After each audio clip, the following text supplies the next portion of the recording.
everyone, and welcome to a very special episode of the TRB In-Lap. And I say very special because we've got three reasons. The first of it is, well, it's the obvious thing. It's the Le Mans 24 week, and this is our official TRB Le Mans 24 preview show.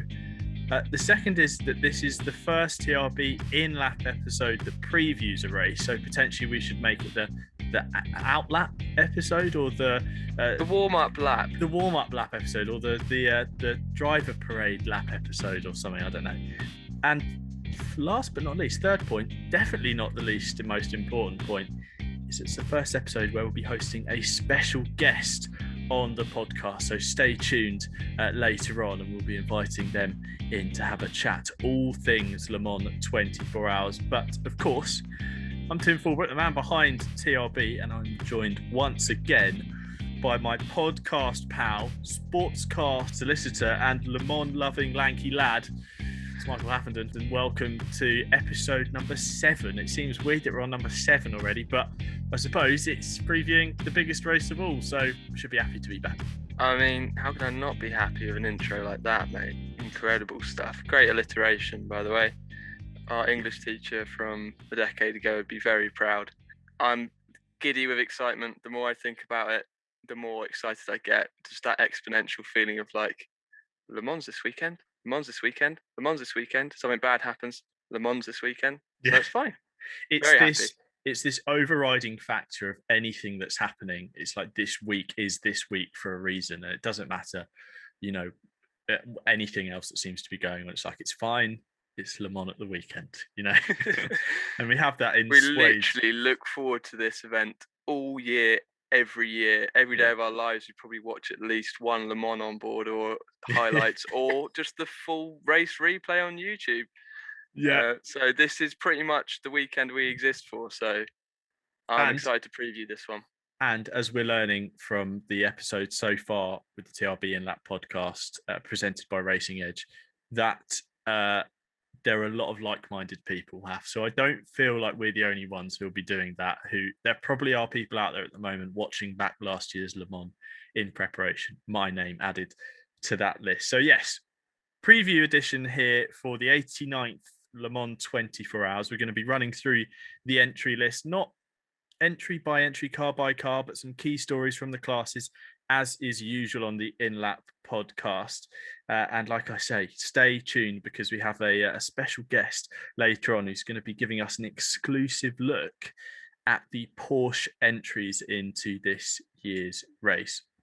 But of course, the In-Lap podcast is sponsored by, or presented by, Racing Edge. It's great to have these guys on board. And Racing Edge is a platform where owners of race cars, road cars, any kind of cars can sell them online to people, and get to people who are committed to buying, selling cars, not waste your time on other websites where you don't know who's looking, and you can spend ages waiting for a purchase. And we like to challenge ourselves for a theme of the podcast and pick a car from the Racing Edge paddock which aligns with that theme. And theme this week, we decided to let ourselves be a bit naughty, didn't we, Haff? Because normally we try and pick something that might just, perk your interest into having a look at the website, maybe something that someone out there might part with the cash to buy. But we decided that this time we're going to go all out.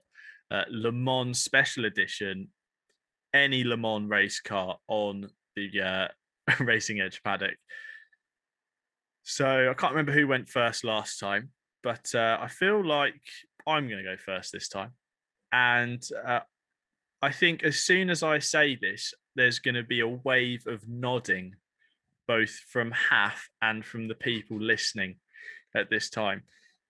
But I've picked a 2000 Chrysler Viper GTSR from Team Orica. And there is a nod. There's a very heavy nod from Haff.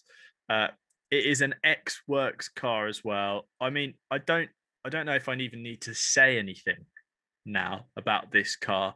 As I'm sure you're all aware, the Viper is an iconic shape in GT racing. Then factor in Orica and these cars at Le Mans, 620 horsepower engine, a V10 that just sounds a dream. obviously appearing in 2000, that kind of really exciting era where you got these kind of strange and wonderful, wacky GT cars coming over from ALMS to racing at Le Mans. And of course, the involvement with Orica is really interesting as well. So yeah, that's my pick for today. Don't really want to say anything more about it because what can I say? That's it. Chrysler Viper. Half your pick. I mean, first of all, great choice. Very, very strong choice. But I like to think I have an equally strong choice. Slightly, perhaps, maybe less iconic in terms of recognizable Le Mans entries, but to me, it's that kind of perfect niche kind of era where it really, really gets me going. And I know you'll also be doing a collective nod, as well as the listeners, when you hear I've chosen the 2005 MG Lola LMP2 class winner at the next year's race, 2006, and the Le Mans Series winner from 2007, driven by Andy Wallace to that class victory as well.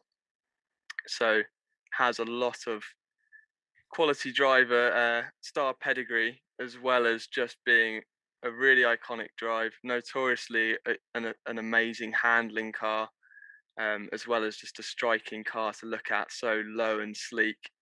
And I just think, what's not to love about an open cockpit prototype? And if we're doing our hypothetical scenario that we get to do a few laps in them, like we do with every Racing Edge kind of choices, the choices that we do each podcast, then the sensation of speed down the Mulsanne with the wind being thrown in your face basically would be pretty incredible. And also, like I said, really, really notoriously well handling car. So I don't feel like it's something there's less opportunity for me to bin it, is basically what I'm trying to say. As well as just thinking, what a car with race class winning pedigree and championship winning pedigree. So that's two very strong choices. We have been a bit naughty this week, but yeah. And I feel like I need to strengthen this because I glossed over my notes in excitement of actually looking at a picture of this car. But the chassis that is for sale on the Racing Edge website, this Chrysler Viper, is the 2000 class winner,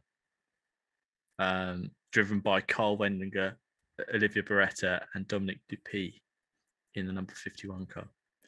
Team Viper Orica's third straight class victory. So just throwing that one in there as well for those who want to pick which one's best. But yeah, I mean, the next time a GT class winning car at Le Mans, which won at the turn of a millennium, is going to be in 1,000 years' time, mate. So, like, what are you waiting for? Like, why have you not bought it yet? Yeah. Why have you not offered me and Tim a go in it yet? The scary thing is, I know we all like to just indulge in going on websites that sell cars and race cars. The ones that really scare me are when they've got POA next to them, because it's really valuable, and it's just like, oh, that is it, that is the one. But yes, those are our picks then from the Racing Edge paddock, and let us know what you would pick. Head over to racingedge.com/paddock and check out the cars for sale. And actually, why not let us know which one you'd pick, whether you would pick Haas Lola LMP2 or my Chrysler Viper. And of course, if you are in the market for a racetrack or road car, then head over to racingedge.com. So, as is the usual format then for the TRB in lap, we like to go class by class. This time, though, instead of starting at the bottom of the ladder, we're going to start at the top, dive in at, I suppose it's the deep end. It's the top of the deep end, if that makes sense, because it is a deep roster of cars on the entry list this year. A whacking great 62 cars will be taking to open practice on Wednesday. And we're going to start with the hypercar class, the category that has pretty much dominated conversation in 2021, being new and being with new cars and new car problems and old car problems if you're Alpine. And as we go through these four classes, we're going to pick who we think is going to win from each class. So let's actually start off the first class with who do you think is going to win Le Mans 2021 overall? I'm going to be a bit out there straight away. Toyota are the favourites, but they're not going to win. Alpine are going to win. Okay. Right.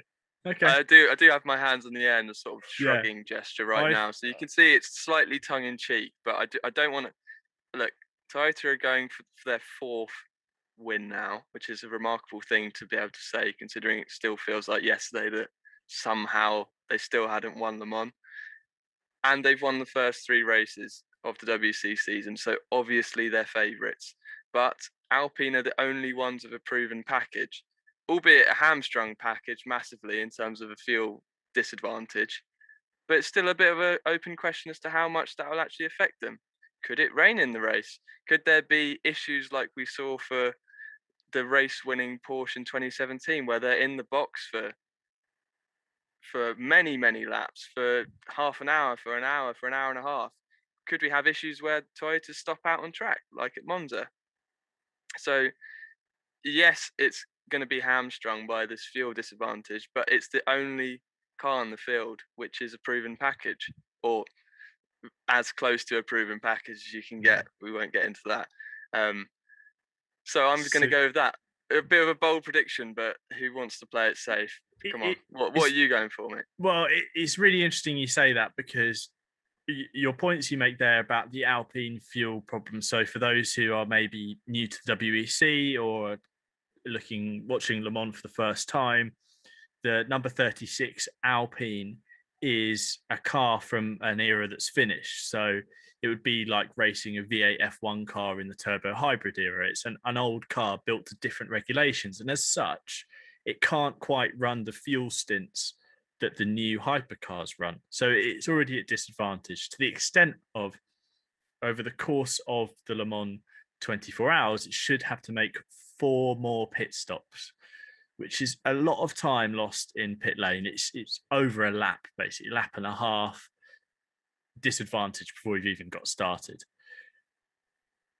I find it really interesting that, the example you gave there of the 2017 Porsche, the number 2 car, spent ages in the box, dropped down to the last place, was however many laps down. The difference in that race is that its attempts to catch up were against P2 cars when the gap between the classes was bigger. Now, if we were to carry that across, and your point of if Toyota or Glickenhaus, the new hypercars, have new car problems at Le Mans, which wouldn't be unexpected, the Alpine is still quick. The Alpine is very much on the pace. And historically, I suppose, we know it can go a lot faster. It's not actually being driven as quick as this car could actually go. Okay, you could say the same about the hypercars, and we've heard Glickenhaus say, we could pump out so many more horsepowers from this engine, blah, blah, blah. But the actual Alpine car, that is an ex-Rebellion R13 LMP1 car, has got weight added, it's got power taken off.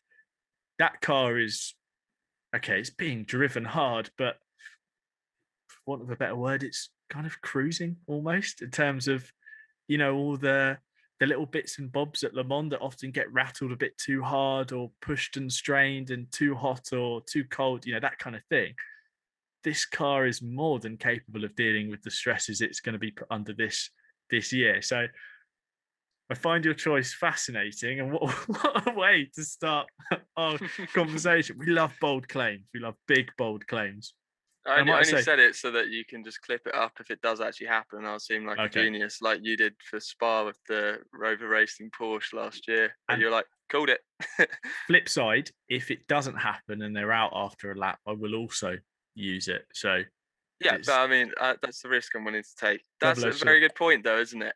How many times have we said before, when Toyota were having various issues, crashes, mechanical woes, whatever it was that was stumping their charge, whenever they seemed nailed on victory, something would happen, and we were like, what if they had a third car? So my point is, I'm aware of the risk of running one car that Alpine have, and it is outnumbered. Both Toyota and Glickenhaus have 2 cars. Saying that, the entry is very small for the top class. We're not used to seeing it this small, so it's not like it's got into the double figures of competitors. It's just the 4 other cars, which doesn't sound. I know that sounds like I'm understating it, but when you compare to the strength in depth of GT Am, for example, of LMP2, for example, um, I really think like this. Any car could win in Mm. hypercar, which is why it's interesting because Toyota are obviously favourites. Glickenhaus had a massively encouraging round at Monza, where it kind of transformed the feeling, I think, for that team and for anyone watching from Portimao, where it was like, Yeah. there's a long way to go here. And then they bring 2 cars to Monza, and yes, one had issues, but the other one showed what the potential of that car with a clean run. And yes, they had braking issues, and yes, they had teething issues on the new chassis. Toyota also had massive issues, which could have cost them the race. Very nearly did cost them Yeah. the race. And who was there to pick up the pieces? Glickenhaus and Alpine at the Yeah. Yeah. time. And then, so anything could happen. And I think it's going to be, I know it's almost a bit of a cliche to say, it's going to be quite an old school style Le Mans in the top class. Have you got that written I've down? literally written that down. I've written, I quote, first race in a while where old school tactics will prevail. Yes, I like Word that. for word, written that down. Go on, and Because elaborate on my point before I start rambling about Le Mans 1973 or something. well, it, Le Mans and endurance racing in eras gone by used to be about getting to the checkered flag. It used to be about getting to the end. If you built a car that would last the trials of 24-hour racing, you would be within a very good shot of winning and spraying the champagne on Sunday afternoon. Come to 2010, and then really, I would say 2011 was when this happened. We got what I've termed have been calling for a while this sprint stint style of racing, where every stint is a sprint race, whether it's 45 minutes for prototypes, 50 minutes prototypes, or it's an hour for the GT cars. You have to leave everything out there on the track because the cars are very capable of getting to the end with little mechanical issue. You know, we might see a brake change, we might see it getting wheeled back into the garage for change of a headlight or something like that. You know, something minor might go wrong. But more often than not, these cars are capable of having the living daylights beaten out of them for 24 hours straight. So the pressure then moves from can the car get to the end to how fast the car can go over each of these stints. Now, in recent years where Toyota have won, it's because the Toyota has been quicker on all of those stints. It's been reliable. It's just basically been faster than the other P1 cars. So there's no chance of it touching them. There's no chance of SMP or Rebellion getting close to winning.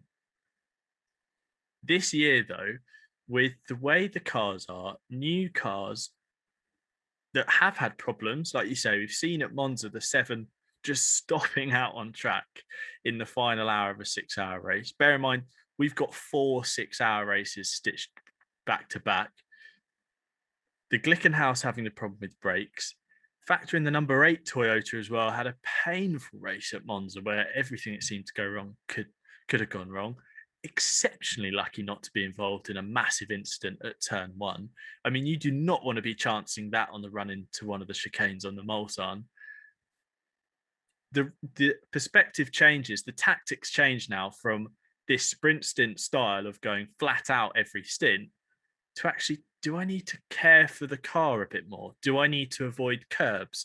Do I need to take a second just to let the traffic sort itself out so I can make a move? Do I need to be wary of how the tires are, how, you know, how the engine is? Is there a particular gear that I'm having problems with? All these kind of things that for the last decade almost we've ignored, and it's been about driving as fast as possible in those stints. To now, like we say, this old school style of, you know, getting the car through the length of the race.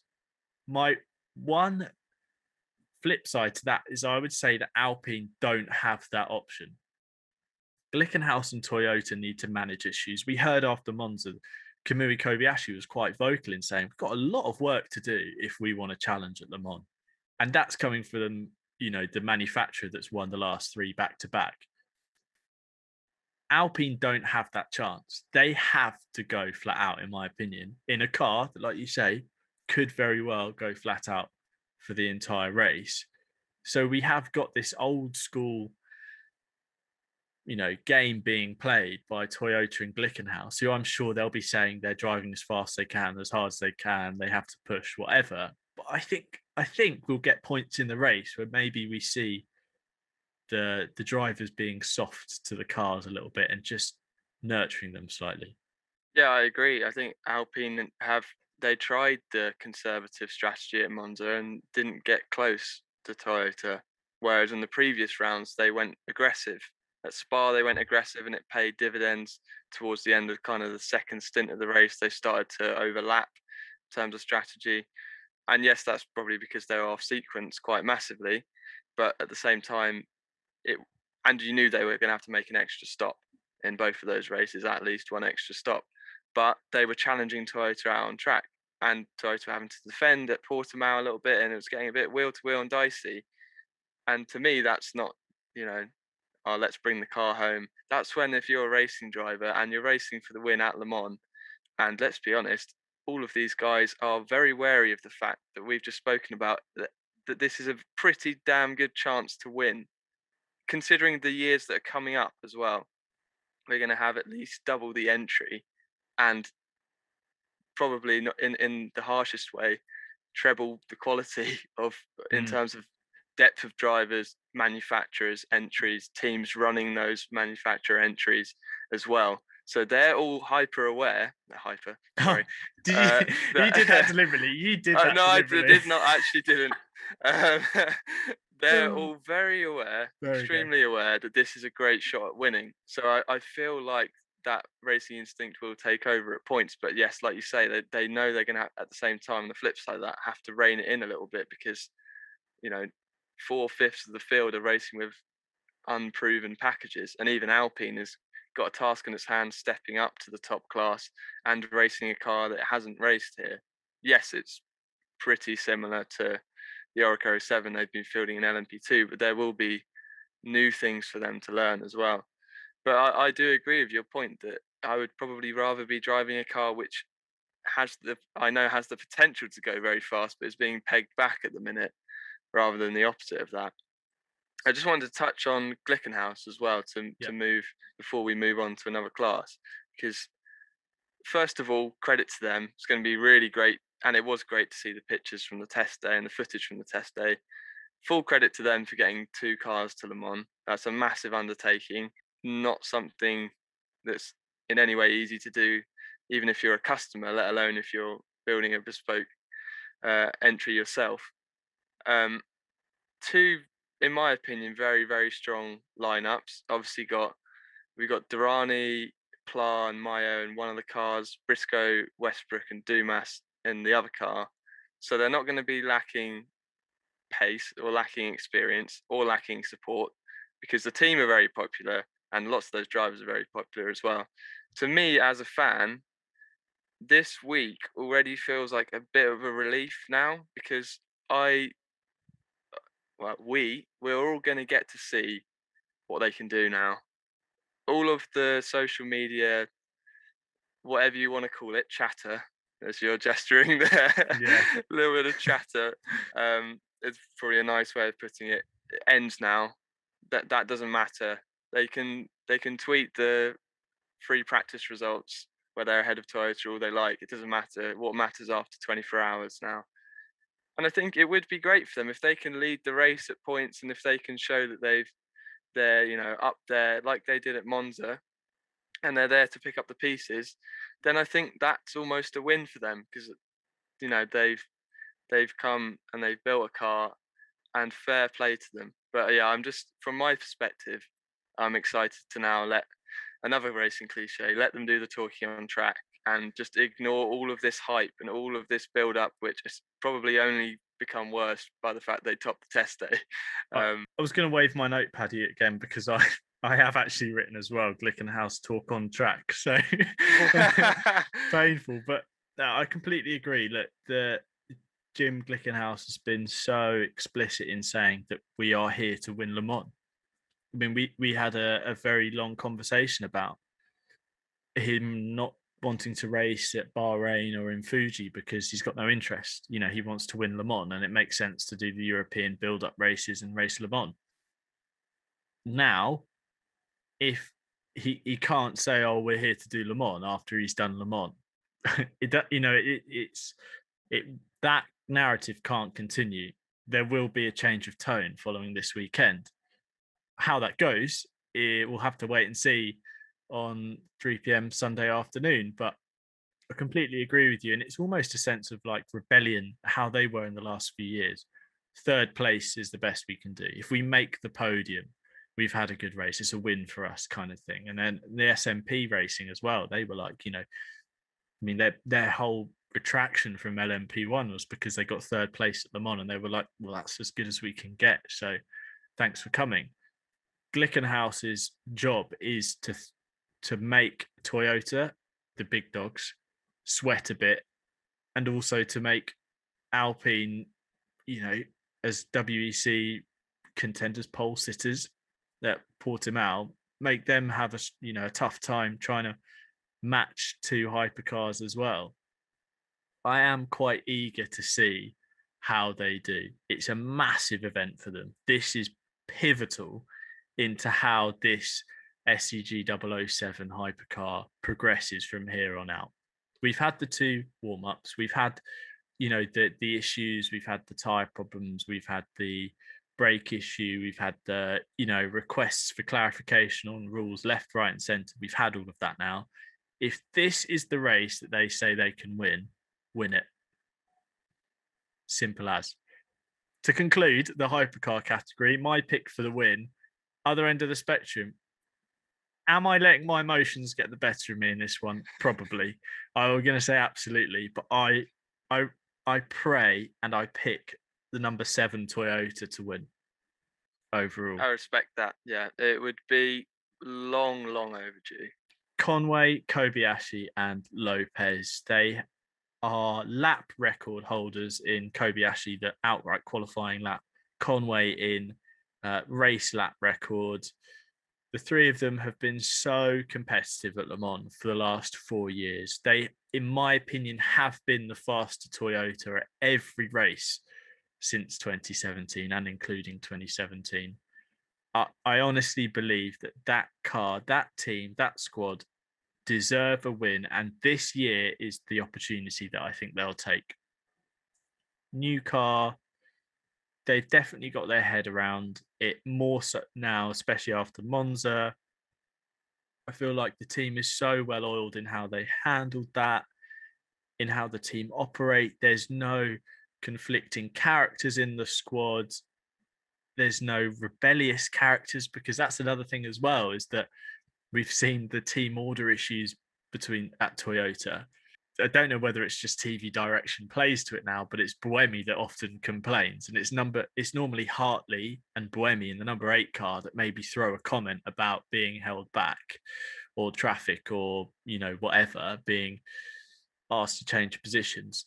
The number 7 car just seems to get on with the race, and I think this year, like you say, the talk from Glickenhaus, the threat from Alpine, the new car worries, a team that just gets on with the nitty gritty of Le Mans without complaining, I think is going to come up trumps. So yeah, am I letting my emotions get the better of me? Absolutely. But I think 2021 is the year for the number 7 crew. And I think that would be wholly deserved in every which way. So then, let's move on to the LMP2 category, which is the largest class in the 2021 Le Mans 24 Hours. 25 entries in the second category. And it's easy to see why. I mean, LMP2 racing is and has been absolutely phenomenal the last few years. It's coming so close to winning overall in 2017. The Oracle 07 is probably one of the best sports cars of the last decade. Okay, argue about that one in the comments, but I'll back it, and I think Haff will as well. The LMP2 race is going to be fascinating on multiple aspects, not only because of the number of cars racing, the quality of cars racing. Got to remember here, it's not just the WEC regulars that are showing up. We've got a number of additional teams from ELMS and ALMS competing. And also the fact that these cars are still very quick. And okay, yes, there have been changes to the BOP, etc., but they are still not really that far off hypercar. I still think traffic is going to be a problem come the race. But the LMP2 category, Haf, your thoughts? Because I I know we say it every year about every class, but you've got to keep an eye on the LMP2 category. It'd be stupid not to.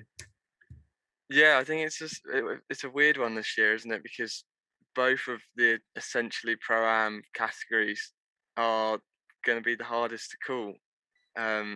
Huge entry for LMP2, and yeah, the lineups, the teams that have stepped up as well. Really, really excited to see how WRT get on their debut. Lots of flashes of promise throughout probably each of the rounds leading up to Le Mans, and potentially, well, arguably did throw away chance of class victory at Monza as well.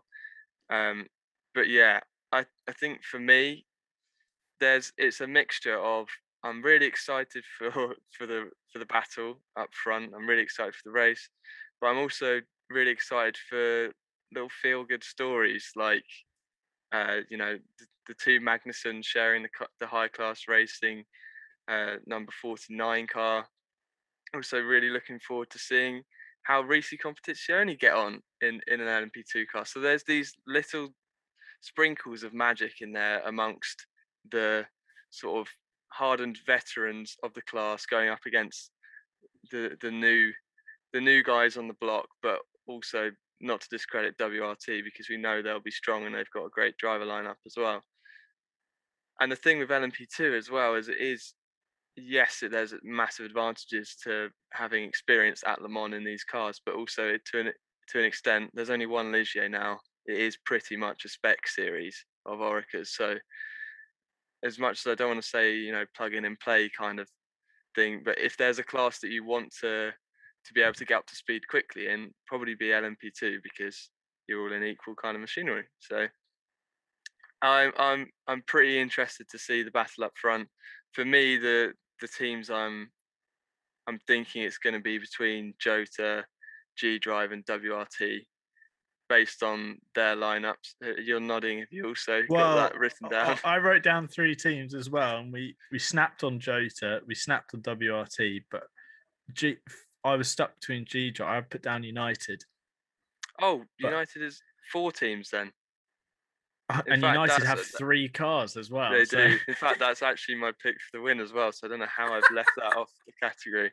Well, I actually have 2 picks for the win, and I shouldn't have said that out loud. Is that because Pro-Am? Are you being sneaky here? I'm not.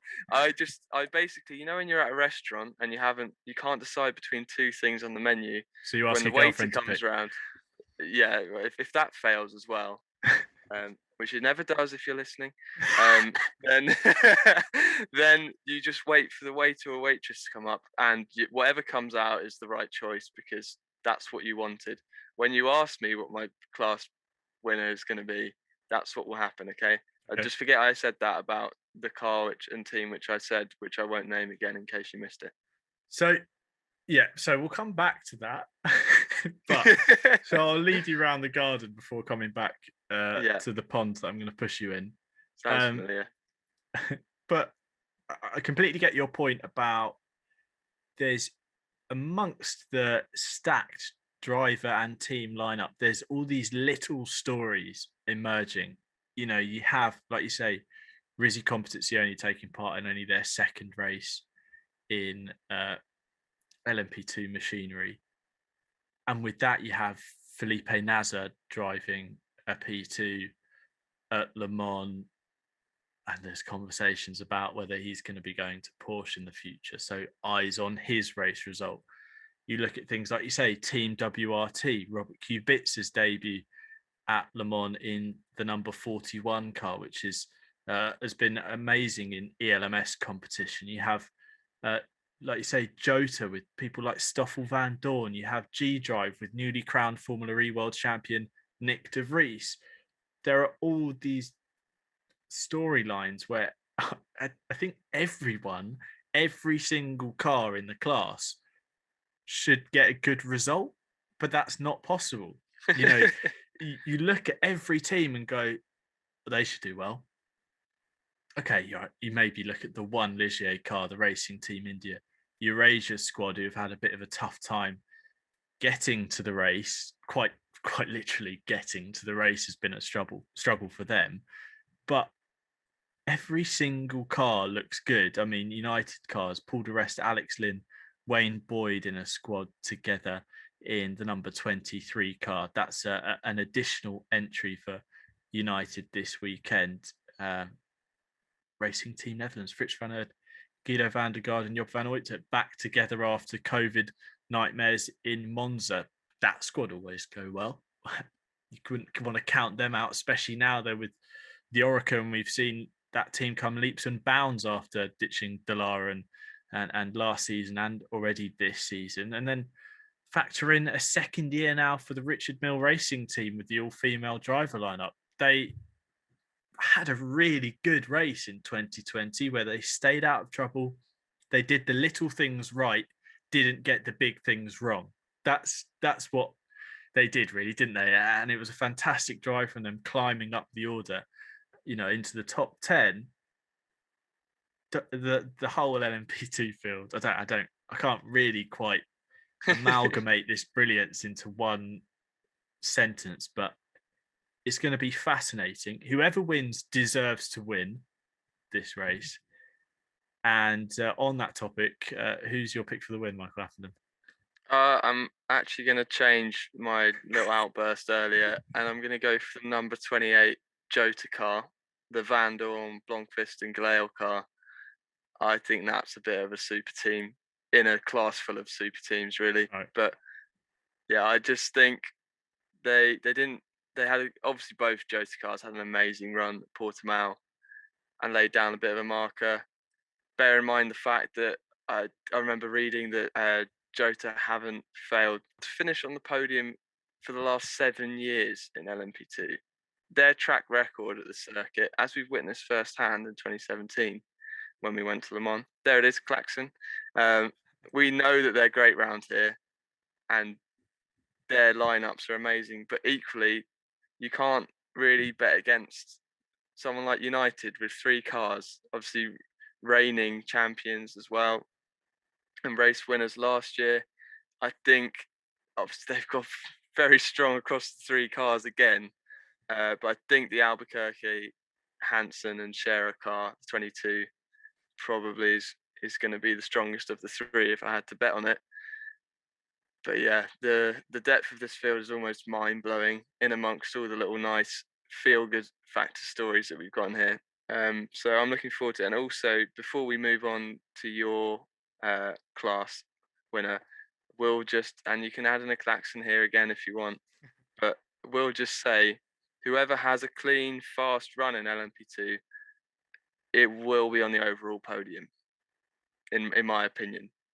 That's another bold claim, I know, but I really don't think it's that bold this year. No, I don't think I'm going to disagree with you on that one either. No, I don't think I can fight that one. we saw from the test day the times are close. Second, it's a second. It really, I mean, and yeah, we are looking into test day times. It's not everything, the cars aren't completely how set up and perfect, but it's not just like the hypercars are suddenly going to get loads quicker and the P2s won't find that same time in setup. Everyone's going to improve. If you were forced, if I said to you, Tim, you can have an LMP2 car for the season, the one caveat is you've got to run the lowest downforce setup the car has. You'd be thinking, oh God, where do we go then? Where do we go? Oh, if I've got to go to Portimao, oh, really? I'll run low downforce there? I'll run at Spa? Okay, I can make sectors 1 and 3 work. Sector 2 might be a bit tricky. Got to go to Monza? Okay, fine. Oh, we're going to Le Mans. All right. Probably was going to run that setup pretty much as is anyway. not obviously oversimplifying there massively, but there'll be less of a headache than it's been at previous rounds this season. And I think the times of the test day reflected that. And even if they were 5, 6, 7 seconds a lap slower, with the potential for mechanical issues and just the lack of numbers in the top category, I think they've still got a great chance. I mean, if we can see it happen with the pace deficit between peak LMP1s and well, basically, I'm obviously referring to 2017, but in that era where the pace deficit was huge, or way bigger than it is now, at least. The Oracle 07 was a new car that year. Yeah. So exactly. you're talking about the best of the top class against a new P2, and a new P2 nearly won it. And now you've got to flip the script. You've got new cars at the top, and you've got a very well proven P2 car. And to add to your point about the pace difference, I love a good stat. We all know that on the TRB and that podcast. We all know that I love to dive into the numbers. The P2 cars really made the best of the parts of the track where they're quicker. I mean, I'm looking particularly at the Porsche curves. I mean, I'm looking at the times, specific sector times from the afternoon session of the test day. The first hypercar is the number 36 Alpine, and it's maybe on the outskirts of the top 10, 11th in overall. Wow. And you know, that's when you're going to get those moments in traffic. That's where you're going to get the hypercar pushing or struggling or trying to make its way through, fighting for the overall lead against a P2 car that's maybe trying to keep on to the end of the lead lap, or is actually for position because of how stint safety cars, whatever Le Mans drama has worked out. I completely agree with you. They're not going to have an easy time keeping the P2s at bay. And if it does happen, and this is the point, we had a 6-hour race at Monza, and the LMP2 winner was on the overall podium. We had 6 hours. We had a quarter of the chance for things to go wrong, things to happen, and a P2 got on the podium. At Spa, first race of the season, the United Autosports car, it took over half the race for it to go a lap down at a track where, like you say, it's probably more Le Mans relevant than somewhere like Portimao. And even at Portimao, we saw penalties awarded to LMP2 cars because they were so quick, they were getting in the way. Exactly. You know, like if it's going to happen, I agree with you. This is the year. So who's your overall winner then? Oh, sorry, I meant to say class winner, but it'll be the same thing. What? Now I'm stuck like you, and I've been waiting for the waiter to come to me and say what would I like, and I was going to ask them what would they recommend, but for me, I again probably let my emotions get the best of me. I think based on form, based on this year, based on who's going well in LMP2 with this whole, mishmash of setups and tires and whatever changes have been made, the car I'm going to pick is that number 41 Team WRT car with Kubica, Louis Delatraz, and Defaye. I honestly think that they've got a lot of momentum behind them. They're in that situation where they've got a lot to prove, but nothing to lose, if that makes sense. They are rookies. Kubica's a rookie. Team WRT are new to Le Mans. So if something goes wrong, everyone's going to be like, first race for WRT. We understand they're such a well-established race team and organization, but Le Mans different. Almost kind of give them a buy on it and be like, we get it. It's understandable. Thanks for coming. See you next year. And I think with that almost lack of pressure in that respect, that's going to give them the opportunity to thrive. You only have to have watched 25 seconds of an ELMS race this year to know that is the car you keep your eyes on. That is the car you watch, because it's been fantastic. It's been dominant, quite simply. So, yeah. Is that a bold prediction? Yes. Is it probably a little bit wayward? Is it bit of a. I'm not backing the favourite horse in that category, let's say, but I think that that if things go their way, if things go well for that car, it will win the category. I don't think it needs to be spectacular. It just needs to be as good as it's been, which ironically is spectacular. So kind of knocked myself off the podium I stood on there. But anyway, well, let's conclude then. The LMP2 category was saying, do not look away from this category because it's a spec class, if you like. I think you'd be doing yourself and the race a major disservice if you cast your eyes further afield. So let's cast our eyes further down the field to the Gte Pro category. Now, we spoke in some length after the Monza race about 4 cars in the class and this ebb and flow of performance through the day and the night. The reality is now we've got 4 WEC regulars, which are, of course, the 2 AF Corsa Ferraris and the 2 Porsches, the 91 and 92, with lineups you've all come to know and love. 2 changes, though, in the AF Corsa, the 51 Combe Ledegars, the addition, the 3rd driver for the 24 hours. And in the 52 AF Corsa Ferrari, Sam Bird's been drafted in for Davide Rigon, who's still recovering from his crash at the Spa 24 hours. Not bad substitutions, if I might say so.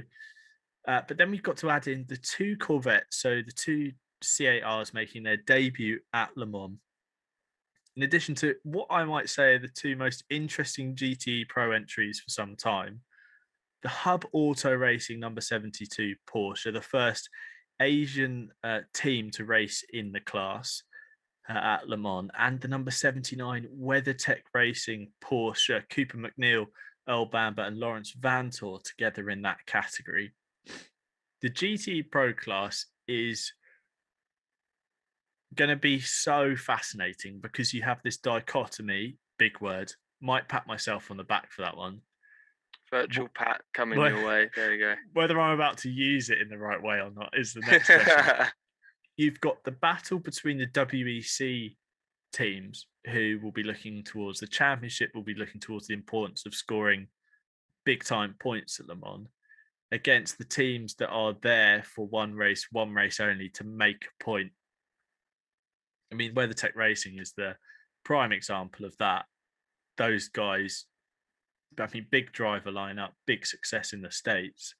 They can add a Le Mans win, podium to their catalogue. That's huge for the squad going forwards. But, we spoke about this ebbing and flowing and how close it could be, but we genuinely mean that don't we, with the Gte Pro class. We've got quite the conundrum here with how the racing, how the action, how the eventual result is really going to play out. Yeah, I think in GTE, as is the case in the rounds leading up to Le Mans, the full season rounds, essentially, we have very much got a case of quality, not quantity. And I know, again, that's probably my 3rd or 4th cliche of the podcast, but I think it is very, very true of the full season entries of just the 2 Porsches and Ferraris. And I think it is very true here. Grid, obviously, the entry being bolstered by the 2 privateers and the 2 Corvettes, which are a massively welcome sight. I mean, that for some reason, that, as well as the lack of fans, we were trying to put our finger on what was missing from Le Mans last year, I remember, and it was an easy answer. I think it was Corvette, really. Yeah. Of course, the fans and the lack of atmosphere made a massive impact, but also it just felt so weird for the first time in 2 decades not to see the bright yellow Corvettes battling away in the GTE class. So fantastic to have them back. Absolutely fascinated to see how they get on. I do want them to do well, purely because of their commitment to GTE and the fact it's a new car and the fact they've overhauled their entire ethos to make this car, essentially. I mean, that's a huge decision from Corvette to go mid-engine. But to an extent, was it influenced by their lack of success in terms of not getting a win in the last few years at the peak of GTE? Maybe it was. We know they came close. 2017 could well have been their year. I think 2015's the last win. Yeah. I might be wrong there though. So that's a long time for Corvette if you look at their track record at Le Mans. So that's a big change to make, but I have no doubt it was in some way influenced by the fact that, hey, if Porsche can completely overhaul their ethos of rear engine, then we can completely overhaul our ethos of front engine, and it's worked for Porsche. And yeah, so I want them to do well, but there's also not a team or entry that I don't want to do well, and I'm absolutely fascinated to see how the privateers get on. And we haven't had a privateer on the podium for many years. The last one I can think of is Risi in 2016. So it's a massive undertaking for a privateer to go up against the big boys. But I can see you racking your brains. No, I'm racking my brains. I can't think Uh, of anyone. Last year we had Rizzy and WeatherTech that actually did Hmm. surprisingly well. Well, it's certainly the last instance I can think of it. And Risi that year challenged Ford for the win, so they did incredibly well that season. Um, but yeah, I digressed slightly. But my point being, basically, it's a huge undertaking going into it. But in terms of actually being there at the checkered flag as well for a privateer, very, very big task. But saying that, love the lineup of the Hub Auto car. Seeing Alvaro Parent, Maxime Martin, Dries Vanthoor. That when I saw that entry announced, the driver lineup, I actually giggled out loud to myself with a little bit of glee. I was like, "This is," and to be fair, the WeatherTech lineup as well. Mm. Vanthoor and Bamber being reunited with Cooper McNeil, obviously in that car as well. And I can't wait to see the pictures of that car. I hope it has a clean run, just because I want to see that car covered Filthy. yeah, Filthy. exactly.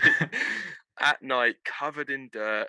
sun's coming up in the background, and it's highlighting all of the debris, dirt, dead flies from the French countryside. Welcome I to just welcome to Haf's artistic corner once again. This is where Haf talks about glowing brake discs and blue flames for about 5 minutes. You need a little jingle. Insert that in here, where Haf forgets about racing and competition and goes purely for the artistic and poetic points, which I, Yeah, of but we course, need that. entirely agree with. I You entirely do agree with all of entirely you. agree with that, but you're also, while I'm telling you trackside at Le Mans to, oh Tim, look out for this car when it downshifts to third gear, because there's going to be a huge stab of blue flame. Just wait for it. It's doing it every lap. That's when you're like, oh, cool, nice one, mate. Oh, by the way, they're off sequence with the leaders now because they just did a driver change Yeah, and tires where the other yeah. team just took fuel or whatever it is. So that we need each other to balance each It other out in works. terms of Oh. appreciating the racing and understanding the racing. Oh, So keep moments here only on the TRB in that I was podcast. getting a bit overexcited about the No, fact it's Le Mans, really. but the point you make about the Hub Auto lineup, it's almost like a box of fireworks, isn't it? Like it's gonna take that spark, that moment. I mean, Dries Vanthoor, GT Am class winner in 2017 with JMW. Alvaro Parent, I mean, needs no introduction as a GT driver and a talent behind the wheel of anything. And Maxime Martin as well, who is reigning Gte Pro Le Mans winning with Aston Martin in the number 97 car. So you've got a trio of drivers who very well know how to handle big events, let alone handle a big shouty GTE car. That bright yellow livery as well is pretty cool. And I think the other teams will be very happy that it's brightly coloured because they're going to be wanting to keep their eyes on it for the entirety of the race. I really hope they have a good run, like you say, as for WeatherTech Racing. And I think this is, again, what's interesting about the GT Pro category. Like you say, for the first time in a little while, properly. But in this category, it's the only chance where we see proper privateers go up against manufacturers. You know, you could argue, yes, Glickenhaus are a privateer, but that's their car. They've built it. They've made it. They're running it. Hub Auto didn't build this Porsche. So they're a privateer squad run from whatever money they've got. Same with WeatherTech, going up against the manufacturer Porsche team with all the money and might of a factory effort, but they've got the same cars and they're in the same class. It's really quite interesting seeing that battle play out between. It's almost David and Goliath, isn't it? Except David's got a pretty big slingshot and Goliath's got a pretty big forehead. But it's an interesting battle in that respect. For me personally, the winner from this category, I think, is going to be a Porsche, because I think the run of form Porsche have got in the WEC at the moment, I think they're doing everything right. They've definitely laid the foundations for a Le Mans win this year. I don't feel like there's any major weakness to that car that's going to come out. They might drive round issues like we said about tyres, etc., but all of that's been so well managed. At Spa with the punctures, as well as at Portimao where they had problems but still pushed on. I don't think we'll see the Portimao conditions replicated at Le Mans unless the sun decides to come about 3 million miles closer. But honestly think that if I had to pick a winner, I'm going to try and do it. This one's been really bugging me. Can I just say, in the build up to doing this podcast, the Gte Pro one I've really struggled with, because again, I always let my emotions creep in and the team I probably want to win. So I really want WeatherTech to win it because I think that would be a really cool story. Yeah. Sebring 12-hour win and Le Mans 24 win in the same year would be pretty special for what is a privateer team. The only silver driver in the field is Cooper McNeil in the Gte Pro field. So yeah, I think I'm going to go with it being the 92. I think it's got everything. It's got all the right ingredients. Kevin Estra's so on form, as Half shows me his phone, and yes, he has picked the number 92 car. Yeah, Jarni, Estra, and Christensen. I mean, we can't go wrong, can we? Estra's in form. If this was Ultimate Team, FIFA Ultimate Team in WEC, he would be the most shiny card thing you could buy. Jarni is so experienced with Le Mans, but very well exercised now in this GTE Pro Porsche. And I don't need to say anything about Michael Christensen. So what can I say about him? Proven safe pair of hands in Porsche GT machinery. So we're in for a really exciting race, aren't we, Half? And I'm going to ask you to pick your winner from what is a close but stacked field. Well, you stolen my one. It's not fair. Obviously, I'm going to choose a Porsche because we agree on something. Yay. I think actually it's like with the Racing Edge choices at the start. Me and you deliberately, of course, we choose what we think could a feasible outcome. Well, I chose Alpine winning, but I did that because I thought Tim's probably feasible not. outcome. Feasible outcome. It's still a feasible outcome. Yeah, I'm not backing down on this. But I also thought Tim probably won't have chose that. So for the sake of variety, I'll go for something different. And I'm going to think of my feet. And my backup is the 64 Corvette. Oh. The Tandy, Milner and Sims lineup. And I know that's maybe the Corvette that you would not bet against, but the other one's obviously got Garcia, Taylor, Katzberg, who have a bit more experience together. But I just feel like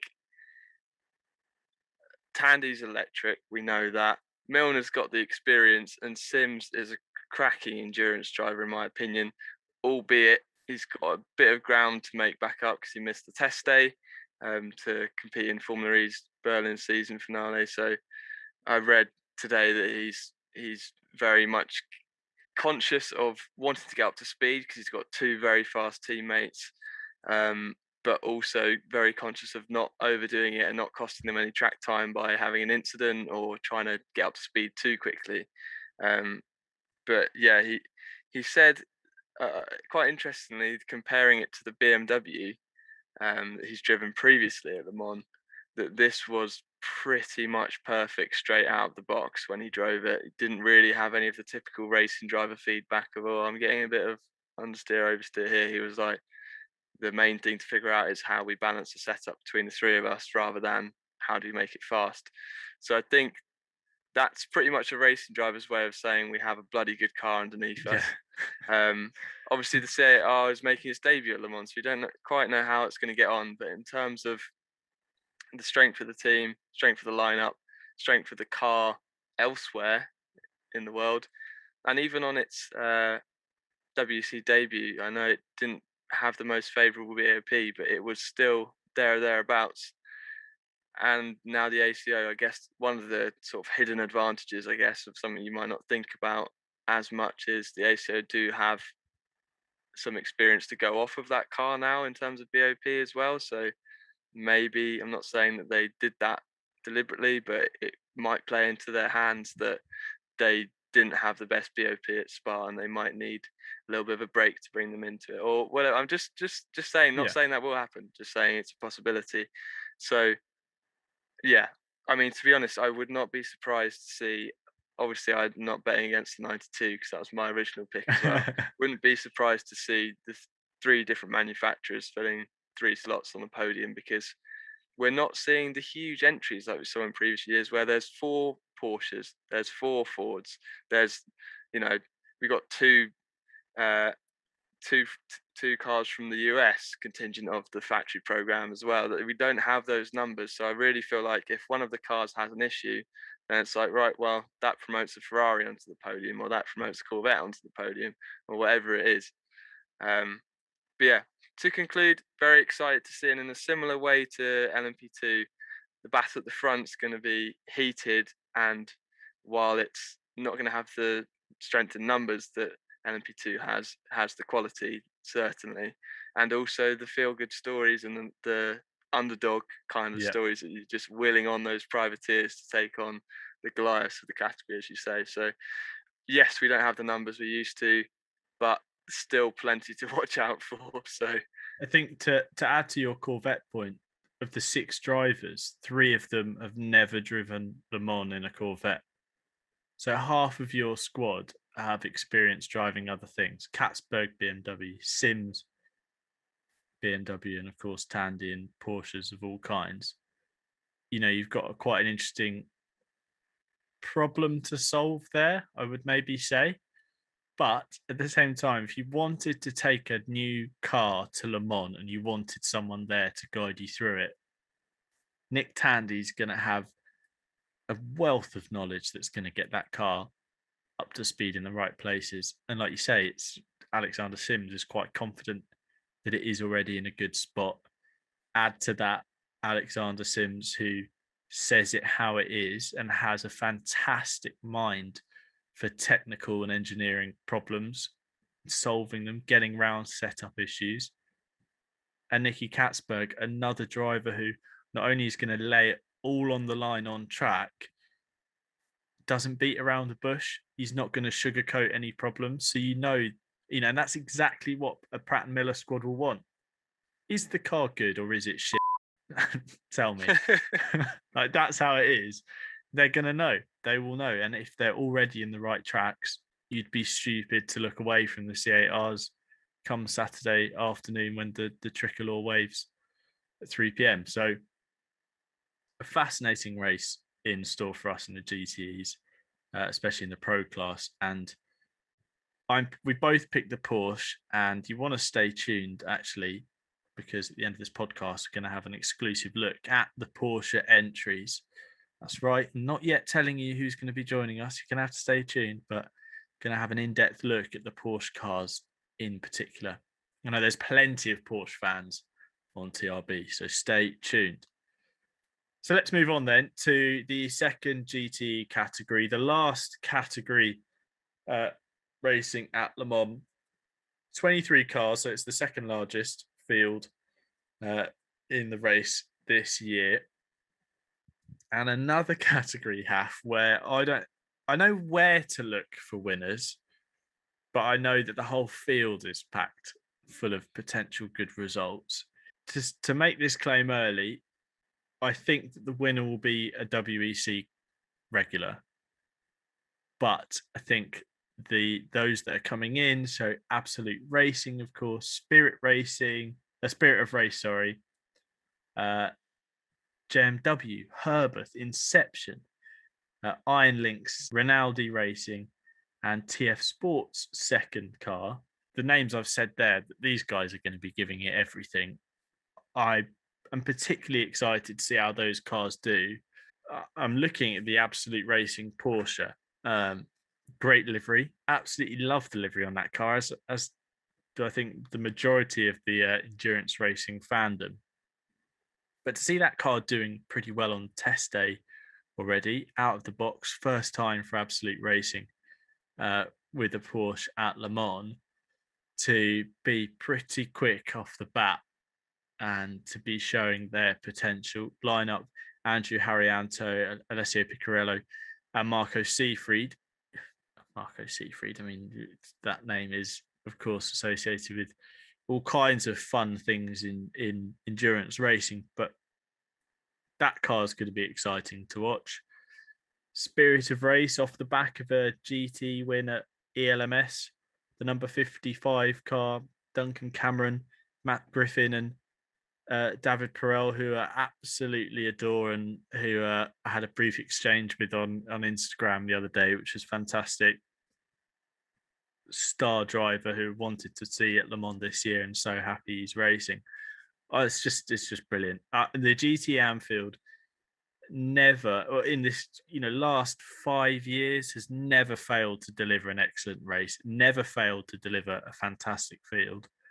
Proves that there is still a little bit of life left in GT racing, but 2021 is going to be another chapter and a fantastic story for this category. Yeah, I think this class is time to shine. While the pro entries is depleted, we don't have the same numbers, and we won't. Yes, we'll have the focus. I'm sure we'll have close wheel-to-wheel racing and good strategic battles. As we said in the previous 20 or so minutes, don't overlook GT Pro. But I think this is GT Am's moment in the sun, if you like. It's battle's going to be very intense.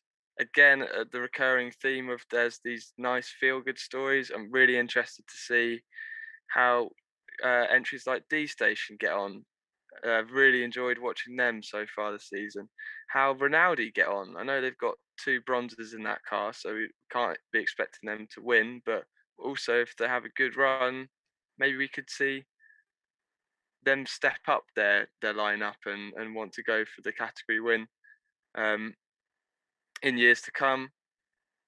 The Spirit of Race car, like you said, amazing to see Perel finally getting that shot at Le Mans, because it feels like we've been on the journey with him as fans, because that this is a realization of a dream for him, like it would be for any of us going there, and just feel weirdly proud. And I can't really think of a better team for him to be joining as well. Obviously, Matt Griffin and Duncan Cameron, they're 2 Le Mans stalwarts in Ferraris that get on extremely well and work very well together as teammates.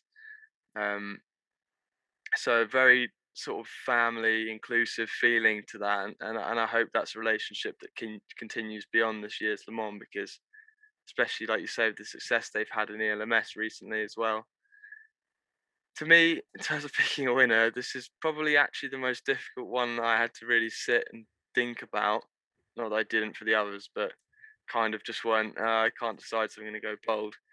With this, I'm going to get it in early because I think you might have chosen the same car. Right. I'm going to go for the number 83 AF Course entry, the Nielsen, Rivera and Perodo car. I think this could finally be the year that Perodo gets the class win, just because they've been so strong in the rounds leading up to Le Mans and WEC, and even when they faced adversity, we've seen them fight through the field rapidly, absolutely rapidly. But I genuinely think this is going to be one of the hardest to call and the most interesting to keep up with. Sometimes I like to think, like, if I could only watch one class at Le Mans this year, what would it be? I genuinely think this year it would be GTM Right. as a race, Yeah. just because of what the entries we've got, the numbers of cars, the variation we've got in terms of lineups and driver talent as well. Some amazingly talented, amazingly experienced drivers, also a fair few who don't have nearly as much experience or who are making their Le Mans debuts, or new teams that are making their Le Mans debuts. So yeah, I know that's probably one of the boldest things I've said as well, No, but I I would. completely agree. Can you see my perspective on that? I completely agree. And for those who, again, this is another just sprinkle of information, obviously deep into this podcast, but GTAM differs GT Pro in the sense that the majority of drivers do not make their living as a race car driver. So, your Tommy Milners, Antonio Garcia, Neil Yarn, Earl Bamber, whatever, those guys are professional race drivers. They get paid to race for Porsche, for Corvette, whatever. In GT-AM, the AM meaning amateur, you have drivers who are maybe people who've made their money elsewhere in the world and are now spending it going racing. They're self-funded teams. It's quite simply, if you listening decided to set up your own race team, buy the car and drive it, you would probably fall into the GT-AM category. All right, and I know half smirking at that for some reason, as if in some world, some universe out there, we're capable of being in GTE Pro, or even just being there. But anyway, with that, then you get a mix of driver ranking. So every driver is ranked. Your bronze is the lowest, silver, gold, platinum is the pro of the pros. Your F1 drivers are platinum rated drivers. Your factory GT or hypercar drivers, or some of the P2 drivers are platinum rated. In GTM, it's balanced in that you need to have a bronze in every car. I think you can have a bronze, silver, and then whatever. You get these really interesting drive lines, and with that almost becomes this almost ballast, these stints where you're going to lose time. So it's all about these AM drivers. Ben Keating is one that we always talk about because he's very good at just getting the job done. He's not a professional driver. He is a very good driver, but he doesn't make the mistakes you would expect someone who's just who's not a race driver to do. He's very good at just getting the job done, which is why we see cars that he's in doing very well around the world in racing elsewhere, whatever. You need your AM driver to have a good race to then enable the pro drivers that are, splattered in amongst the category to then get behind the wheel and beat the living daylights out of the car on track. So you get these races where you might have two AMs in the car going head to head. Then one car might stick with the AM for another stint whilst the other changes for a pro to get track position on the other car. Then that will change when the pro gets in the car that was running second and then catches up and tries to pass the AM driver in the leading car. You get this ebb and flow of positions and racing. We had it last year in 2020 where you had Sally Yullock in the TF Sport eventual winning car. He's an AM driver going up against Augusto Farfus in another Aston Martin. He's a pro driver. You get these battles out on track where there is a quicker driver and a slower driver. What makes this year's particularly interesting is you've got a very small selection of platinum drivers. Now, this is like, I'm going to introduce this race within a race whilst I skirt around and whilst the Tims in the back of my brain are still trying to think who's going to win in this class. So you've almost got like this class, like within the class with the 4 platinum drivers who I'm quite interested to see how they do. That's Giancarlo Fisichella in one of the AF Corsa cars, full season entry number 54. You've got Nicky Team, who's in the number 98 Aston Martin. That's the Northwest car. You've got Harry Tinknell, which is a really exciting addition. He's in the number 99 Proton competition car. And you've got Callum Ilott, who's making his Le Mans debut with Iron Link. So you've got drivers in kind of different situations, and almost this class within a class, because these are the proper big racing drivers who really should be performing in this category. out of those four, who are you going to have your eye on? For me, I'm going to try and keep across all those stories. And I think, if you want a way, let's say, of making GTM easy to digest for you if it's your first race, maybe pick one of those four cars and keep an eye on a driver's name that you might recognize most. But out of those four, I'm really quite excited to see how Harry Tincknell does in GT machinery at Le Mans. Look, we know how talented he is. We've seen him driving for Mazda and IMSA. We've seen him as well in Ford in their WEC exploits in years gone by. A very quick drive, probably one of my favourite drivers in sports cars at the moment. But I would say he's close to being thrown in the deep end with Porsche, with Proton, and with GTM competition entirely. It's quite an interesting scenario for Tinkers. Yeah, it is. I just go back quickly to your point of if you are a new fan watching Le Mans for the first time, I know Tim will always say this as a bit of advice to bring the race alive if you're kind of struggling to keep up with everything. And why wouldn't you be, especially this year with everything we've just said, all of the above basically contributing to it being a very hectic race across all the classes, or at least things to watch out for. Definitely do pick a car, or at least one car per class, or even if it's just your favorite driver, even if you just want to see how Callum Ilot's going to get on in the AM category, like one of those things that gives you an extra incentive to keep checking in while you're watching the race and not let it wash over you a little bit, because it does, obviously, with endurance racing, ebb and flow. I do agree. I think it's going to be interesting to see Tinkers in a Porsche in AM. But my driver I'm going to be looking out for is the aforementioned Mr. Ilott, because I was really excited to see how he got on at Spa, which obviously came to quite an unfortunate early end. So we never really got to see that, and I'm just quite fascinated to see how Iron Lynx get on. Obviously, now a three car entry, and obviously having that success at Spa, I think will only spur them on. And I know you did a post about it after Spa, saying like they're here to make a mark. Could this be the year that they really, signal their intent for the future, as well as obviously having Spa as a huge win for them. But yeah, I'm very, very excited to see how they get on. There's so many other stories across AM that I almost feel are going to get washed over. But I'm even the inner 24-hour series fan within me is really excited to see Herbert racing at Le Mans. Yes. A team which has had huge success over the 24-hour series over the last 5-6 years now, just running Porsches absolutely metronomically and not putting a wheel wrong and just doing what they need to do. It'll be a very big ask for them to win. It'll be a very big ask for them to be in the top 5, I think. But they're a team renowned for just pounding the laps out and being metronomic and staying out of trouble.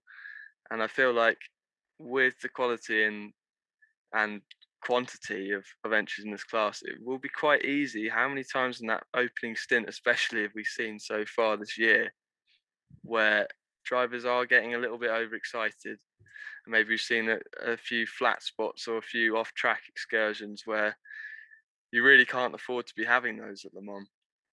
So yeah, I'm not saying that that's going to massively favour Herbert, because I think they've got an uphill battle on their hands, but I think it's something that will contribute if they can stay out of trouble. And if any of the entries can stay out of trouble, it extends beyond to every entry in that class. I think you're going to be in with a good shot. But again, just another class where, as for me, the pick between I know we still haven't got onto yours, so I'm just going to say it's a certain car which has quite a lot of blue on it, and the team running it happened to have the same initials as Is that you your do. guess? Is that your guess for who I picked? I think it's my backup, so I'm assuming it's who you picked. Yeah, it is. And I'm assuming we're going to have to set off a klaxon for when you name one of the drivers. Yeah. Are we really this predictable? We're on episode 7 and we already know what we're going to say. Oh, crikey. Oh, dear. But yes, right, fine. My pick for winning GTM is the number 33, TF Sport Aston Martin, Ben Keating, Dylan Pereira, Felipe Fraga. I think they have been, I don't want to say the class of the field in GTM so far this season, but they very much been at the sharp end of proceedings. Keating's overdue a class victory, with an asterisk, of course, circa 2019. But too soon. too soon. Sorry, we'll cut that bit. But I think that they are going to have a strong race. I've just got this gut feeling that TF Sport going back to back in GTM doesn't seem horrendously far-fetched, despite a completely different driver lineup to last year, completely different looking car, a whole step up in terms of their operation. I don't think it seems silly to see that car taking the checkered flag first on Sunday afternoon. But like you say, this field, we've got really exciting story. I mean, like the whole Proton entry is just in itself is just thrilling. Talking about the likes of Matt Campbell, who had a really strong race last year. Jackson Evans as well appearing at Le Mans in 2021. Julian Andlau in a car with Dominic Bastian, who's going to break his own record as being the oldest ever driver at Le Mans. This category is brilliant. So I'm going to ask you this question. We're going to review it post Le Mans 24 when weary-eyed and dosed up on cups of PG Tips. That is an app for sponsorship as well. PG Tips want to get on board. But I'm going to ask, how many cars, so different cars, do you think will lead the LMGTM class at some point? Oh, that's a great question. You've got 23 to pick from.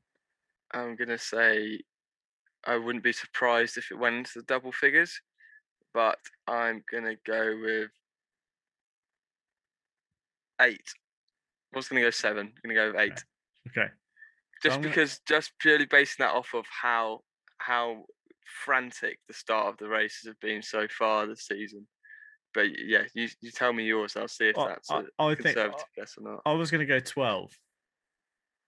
I don't know why. I can just see it happening. I can just see there being a lot of changes. I mean, lead the race means just lead across the start-finish line, whether that's in pit stops or whatever. We're going by the almighty Alcamel timing results here, and what they choose is to have led a lap. But I honestly think we could see double figures, over half the field lead the race at some point. I wouldn't be surprised. But I'm writing this down. Half's guess is 8.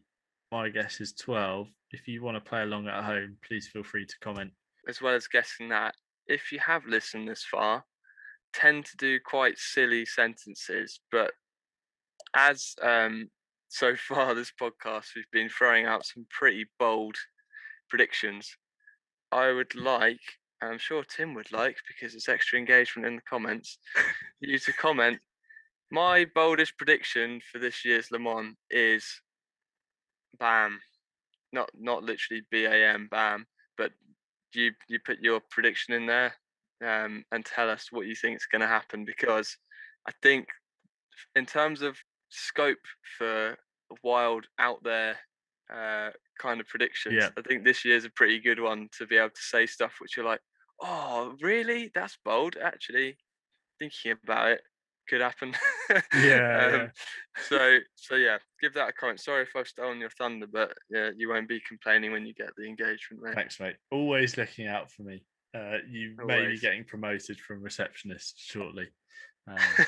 Thanks for your hard work. So let's conclude our class run through there. Just wanted to give a brief shout out, of course, to the 60-second car on the entry list, which is the innovative car. This is previously titled Garage 56. It's the maybe a little bit different entry for some reason, technical innovation or standout storyline or endeavor. And the latter is what describes the association SRT 41 entry this year. They're using a heavily modified Oracle 07 to give those who have severe physical impairments the ability to race at Le Mans. It's part of an entire system which enables people who maybe are without arms or legs to drive race cars, to get behind the wheel, and to see them racing at Le Mans is really exciting. They were, of course, meant to be racing last year, but due to COVID concerns, and of course those who form part of the team being highlighted as potentially at more risk of COVID implications, the decision was made to not take part last year, but they're back in 2021. And I honestly think, I honestly get shivers a little bit. I've got shivers now thinking about this. If you want to see just how hard a human can push themselves, if you want to witness just how fantastic someone can be in the face of adversity, watch this number 84 car roll in for a pit stop. Watch how embarrassed you might think if you were that person who's, having to use a frame or whatever, get out of the car on live television, you're strapped up, being carried out of the cockpit, and wait for that driver to take their helmet off and see how big the smile is on their face. Honestly, I've seen the entry. They competed in the LMS race. I think I watched the Barcelona, the opening round of the season live. They were so happy to be there. It almost made the aspect of competition fade into irrelevance.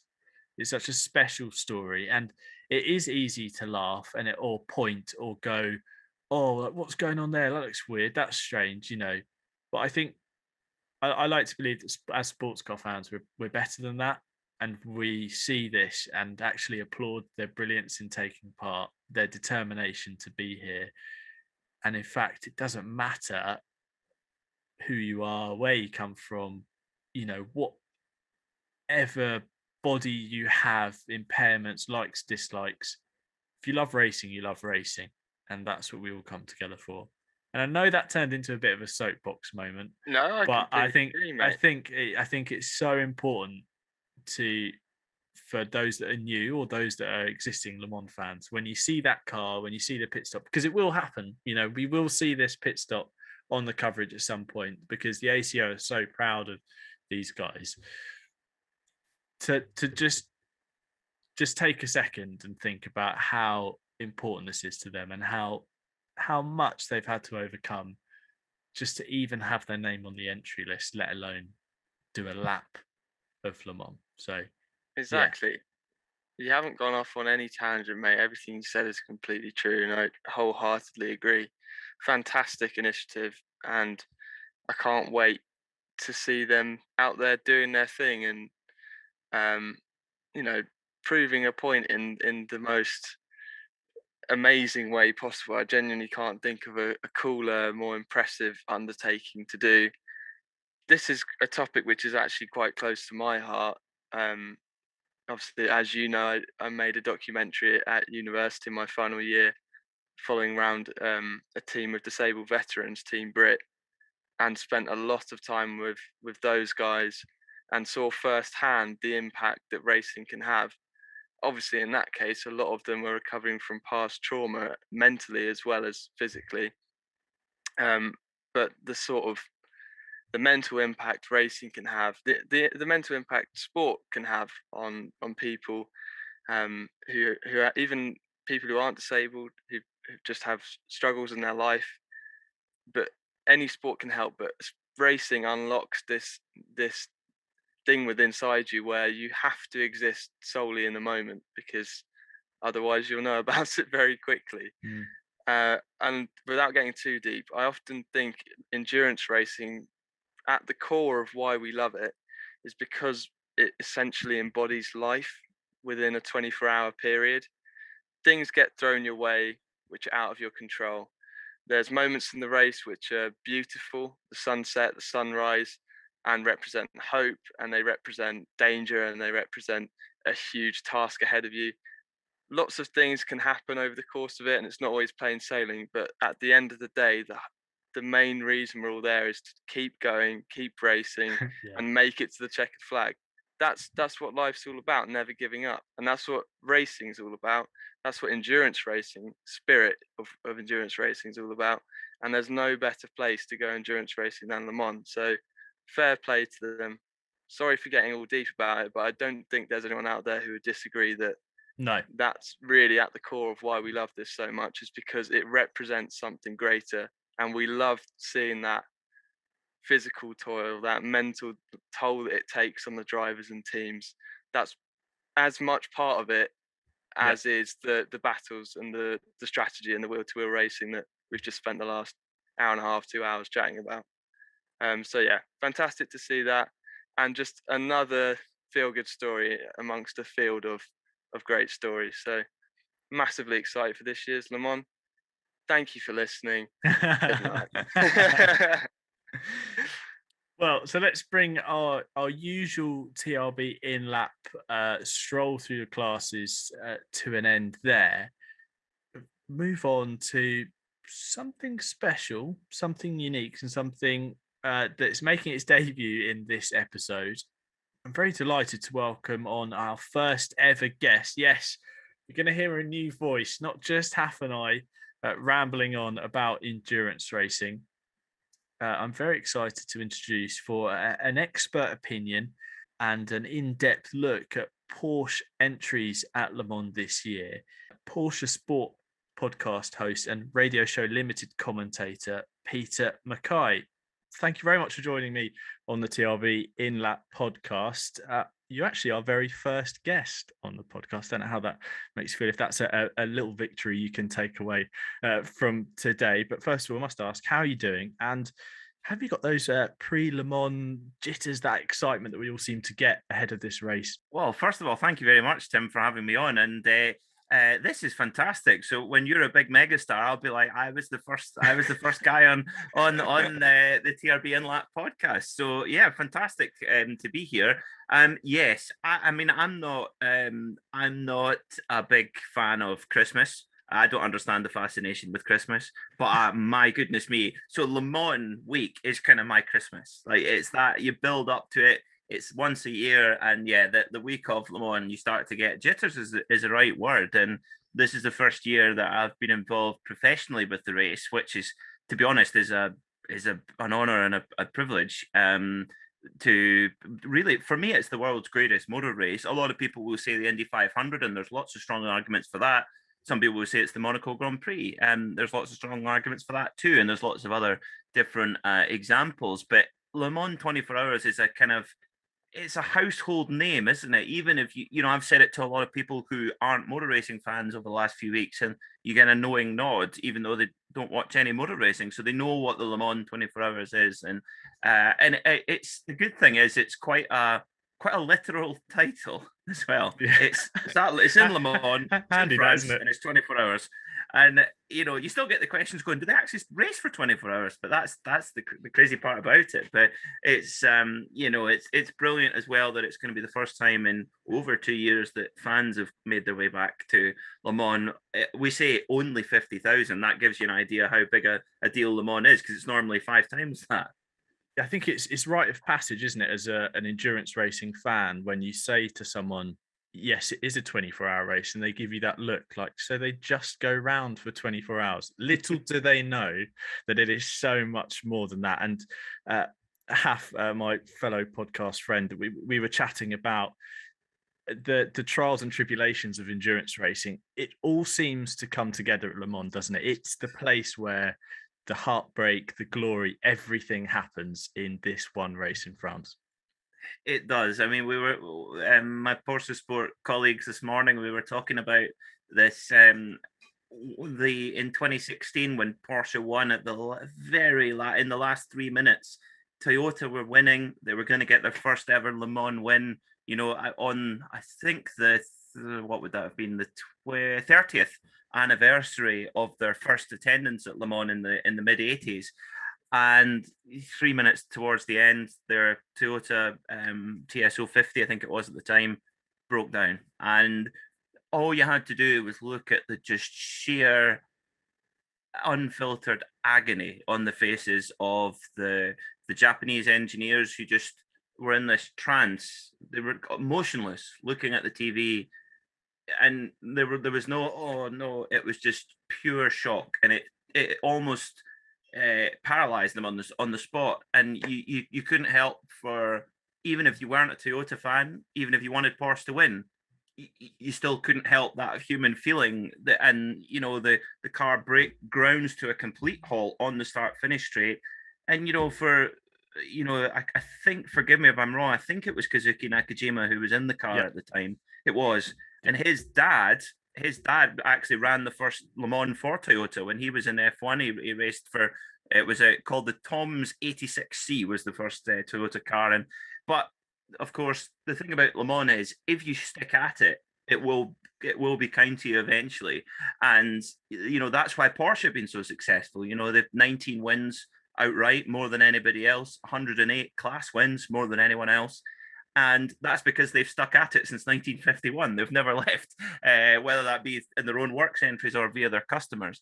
But for Toyota, actually, they've won the last 3 years in a row, and people say, "Oh, it's been easy. They've just cakewalked it." Well, no, they've been the people who have turned up, and they've kept the race alive. They've kept the magic of Le Mans. And we could be looking at a completely different complexion if Toyota had just said, "You know what, we've got no one to race against. We're out of here." But they didn't, and I think they deserve a lot more credit for that than they maybe get. So yeah, I think that definitely, for me, that 2016 race sums up that certainly summed up the agony. But in that very same race, you've got Ford coming back on their 50th anniversary of their first win at Le Mans. They've got this brand new Ford GT, and they win and they beat Ferrari, and they're obviously overjoyed, and this is huge. And you've got that happening all in one episode, if you like. You've got one day where you seem to go through an entire life's worth of pain and heartbreak, but also the joy. A real vivid memory for me is I was at Le Mans 2017. It's my first trip to Le Mans. Baking hot, could have quite simply sweated dust. It was so hot that weekend. And I remember being stood at the Forest S's when Johnny Adam passed Jordan Taylor in the Corvette to take victory in Gte Pro on the exit of the Ford chicane. I could see it on the big screen, but over the noise of the cars coming past, I could hear the grandstand on the main straight. And bear in mind, I'm a kilometre away, if you like, from that at that point. It's an atmosphere like no other. And I don't think you can't emphasize that enough to people, can you? That the Le Mans is so special. So this year's race, though, from the perspective of a Porsche fan and a Porsche expert, how do you feel about it? What are your thoughts going into this year's race? Because last year, Porsche's Gte Pro race really fell apart within the opening 4 hours or so. Is it wipe the slate clean and go again, or do you think there's lessons learned that have been carried forward? I think there's a trend which I hope is going to be bucked this year, and that trend is that the pole setter. So the pole setters, you come into the race, as effectively, you could say in almost any motor race, the person on pole, it wouldn't be a ridiculous thing to say that they're the favorite to win the race, because they've qualified on pole, they've showed that they have a fast car and they're fast driving it, to be really basic about it. But the last 2 years, the pole sitter has been Aston Martin and then Porsche last year. And then all of a sudden you go into the race in the first hour and they're just getting blown away in a category like Gte Pro, which is normally so close to the 100th of a second. And you think, what's been going on here? And what we're talking about is balance of performance and the manipulation of that rule set. So we couldn't have a Corvette, in the old days, a Corvette, a BMW, a Ford GT, a Porsche 911 and an Aston Martin Vantage all race on a level playing field without balance of performance. So it has so many pluses, and I think the pluses of a balance of performance formula do outweigh the negatives. But of course, the negatives is the fun and games that go on in practice and in qualifying, sandbagging, basically hiding the true pace you have and go, "Oh, poor us, we've got no pace. Oh, please, can we have a balance of performance help?" And they get a weight reduction or a bigger turbo boost or whatever. And then in the race, all of a sudden, can be multiple seconds of lap time appear out of nowhere. And that's something that I have to say, there are certain, it seems to, it really affects as well when you're in the first year with a new car as well. Aston Martin, their first year with the Aston Martin Vantage, it was actually, I felt embarrassed for Aston Martin, and that's obviously come on to be proved that it's never been a slow car. It's just been fitting it into the class. You know, and for Porsche last year, it was their first year with the new RSR 19, and they're very fast in practice and qualifying, and in the race they were just simply nowhere. And I remember Kevin Estre telling me about it. He says basically our chassis, or was it Kevin Estre, or was it Richard Leeds? I can't remember. It was one of the two of them. They just said the chassis of our car is so good. Like, we make our lap time with the chassis, with the handling, with the braking, that kind of thing. So we in turn then have to be pegged back on the power to balance us into the lap time that we need. So that was effectively what happened last year to Porsche, was that the pace of their rivals transformed completely from qualifying to the race. Now, that doesn't mean they've put a new part on the car. That means that the pace has been altered. This year, I think, what is it they say, once bitten, twice shy. I think they're going in fully aware of what the game could be.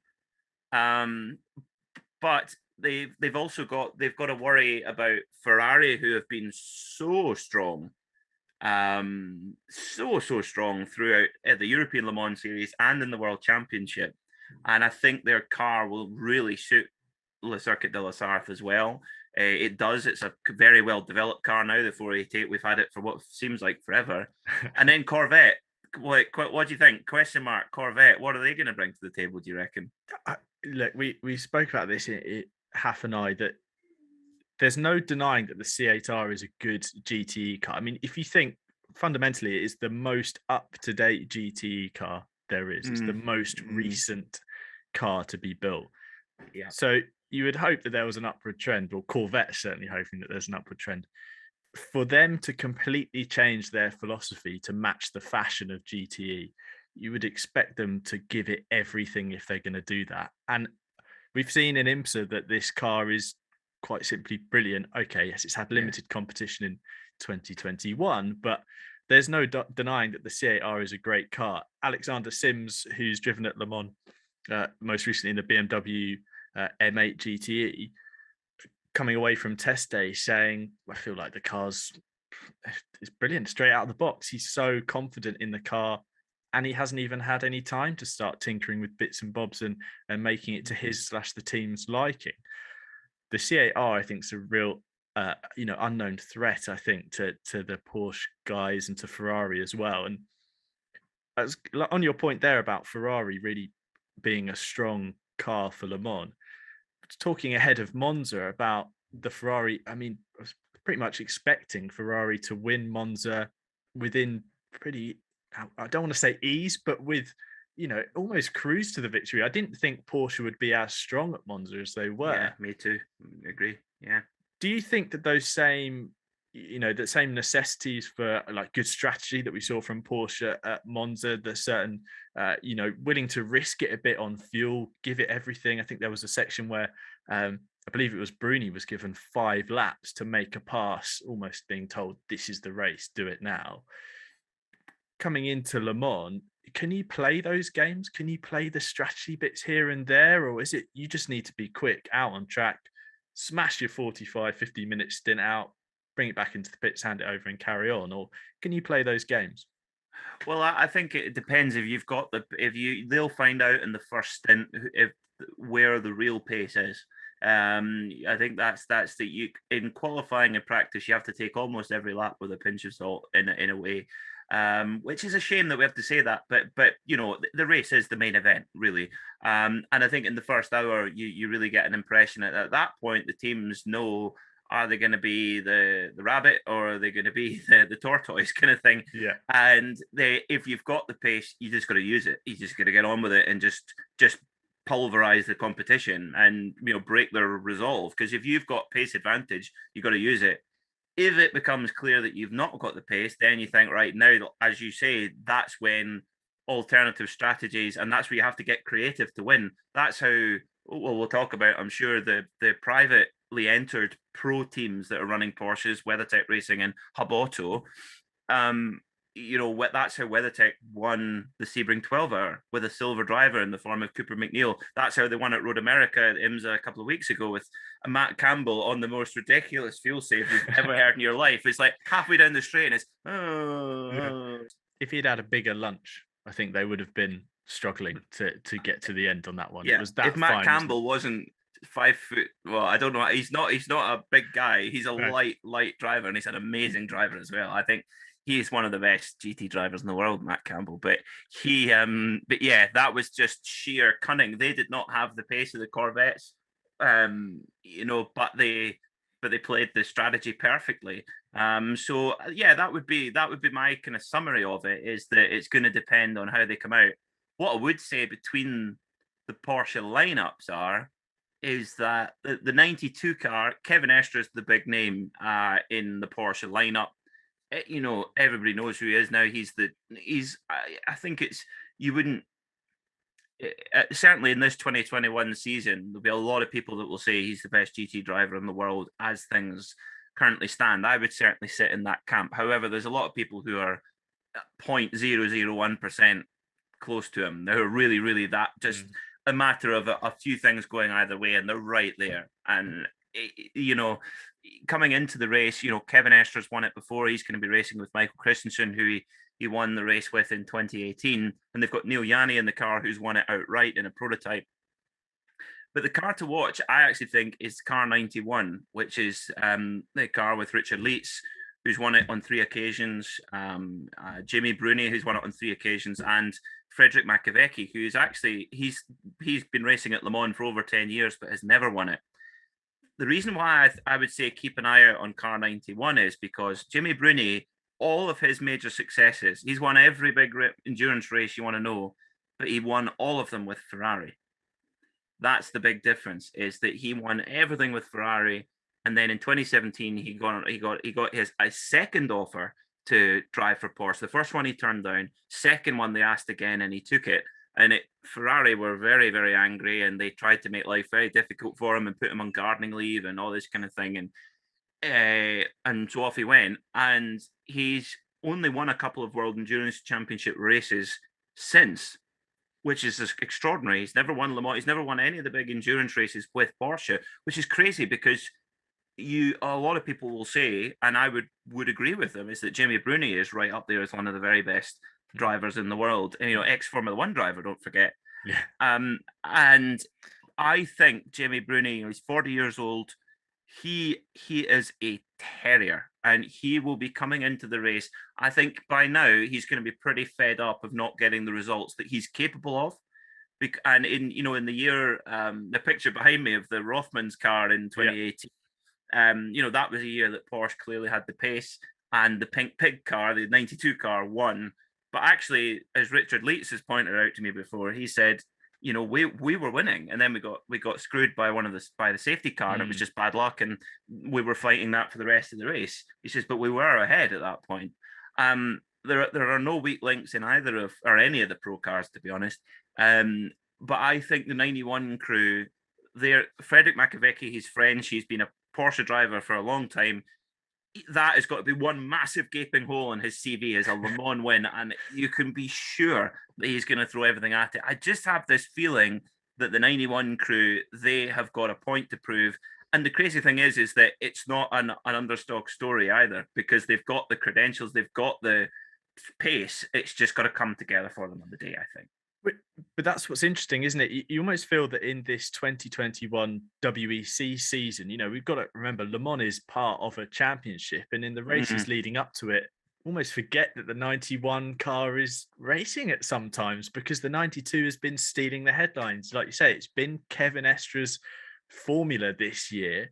Yeah. The 91 car, that lineup, very much have a point to prove. And if you want to make a point, this weekend's going to be the time to do it.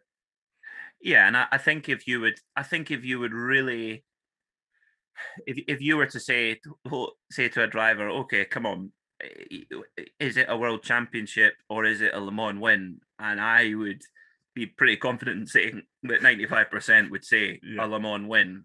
That gives you an idea in itself just how important Le Mans is. I mean, if you can win the world champion, if you've missed out on Le Mans and you win the world championship, it's a great, it's a brilliant, it's not a consolation prize. It's just it's really good way to say, do you know what, we had a good year actually, and let's go again next year. And the thing is, it has been Kevin Estre who's been taking the headlines both in qualifying. He's had 3 poles in a row, 3 out of 3. But you look at the timesheets, and the sister car will only be hundredths, if maybe a tenth or two behind. So it's just the tiniest margin. And the WEC races are 6 hours, sometimes 8, 24, and 24 hours at Le Mans. Different kettle of fish. And the thing is, sometimes you need, we've seen it so many times at Le Mans where there's these stints that stand out that really make or break a race. And, one of them would be, for example, Nick Tandy's quadruple stint in 2015 through the night to win, to really put that car in position to win outright in LMP1 in a car that nobody expected to win. And there's these sort of mega stints that happen through the race. And watch out for Jimmy Bruni particularly. And I would suspect that they put Jimmy Bruni in at the beginning. And that's obviously when it's really elbows out. And just, yes, if the 911 RSR 19 has the pace, which there's no reason why it shouldn't, and unless something else comes in play. But if that car has the pace, watch Bruni if he's in that car at the start. I'll make sure my eyes are locked on it. And I know in the recent episode of the PorscheSport podcast, you spoke to Kevin Estre. Obviously, we've mentioned, it's hard to avoid his name so far this season. Yeah. How do you think he's, building up to Le Mans? The man that you would say is on the best form he's been on, coming into the biggest race of his season, dealing with the pressure, would you say? Oh, yeah. I think the Nürburgring was a big one for him. To win the Nürburgring 24 hours for the first time was huge for Kevin, I think, from what I can glean from the conversations I've had with him. Because he will, every time you ask him about it, he will say, we came so close in 2018 and we came so close in 2019 and we didn't quite get it. And 2020, they were just the car was out of contention for whatever reason, whether that be balance of performance or whatever. And this year they knew, he said, they knew they had a car that could win the 24 hours of Nürburgring. But that race, even more than Le Mans, a lot more can go wrong in the 24-hour Nürburgring than it can at Le Mans, actually, believe it or not. Some people might argue with that, but the Nordschleife is going to bite you if you get it wrong. And yeah, I think he's up for Le Mans. It's been 3 years now since he's won it. Last year must have been the longest 24 hours of him and all the other Porsche drivers' life, because they were just driving around at the back. There was nothing they could do, which must be the most frustrating thing in the world for any racing driver. So yes, I think he'll come in. The only thing is we were talking about this on the podcast this morning, actually, is that do you actually put Kevin Estre in as Mr. Qualifying in Hyperpole? Do you want him to go and do what and he has one speed? If you put him in, he will go 100%. Yeah. You can't say, Kevin, just go and run to this lap time. He'll go, right, okay, next joke. He's got one mode and that's just full attack. And if you put him in the car, he will get in and put in a Hollywood lap time. And as we saw with Marco Sorensen 2 years ago, that ruined Aston Martin's chances. Marco Sorensen got a clear lap in qualifying, put in perfect sectors each round, good lap time, and they had the pace taken away from them on the Saturday night and the race. On the Friday night, and that was the race done. So I'm really excited. Well, I'm really intrigued to see who Porsche put in the car for Hyperpole on Thursday. And obviously, alongside Kevin Estre, is probably one of the most interesting storylines of 2021, which is Neil Yarny's GTE switch. I mean, we're so used to seeing him fighting for overall, whether in Porsche, driving a Rebellion as well. Neil Yarny is a talent, no doubt about it. How do you think he's getting on with the Porsche? What's your assessment of him? Because Haff and I say that he's, we think he's doing a very good job considering that how little time he's been in this car. I think he did the Sebring 12 hours at the end of 2020. I mean, a baptism of fire, to say the least, to have your first endurance race in a GTE car at Sebring.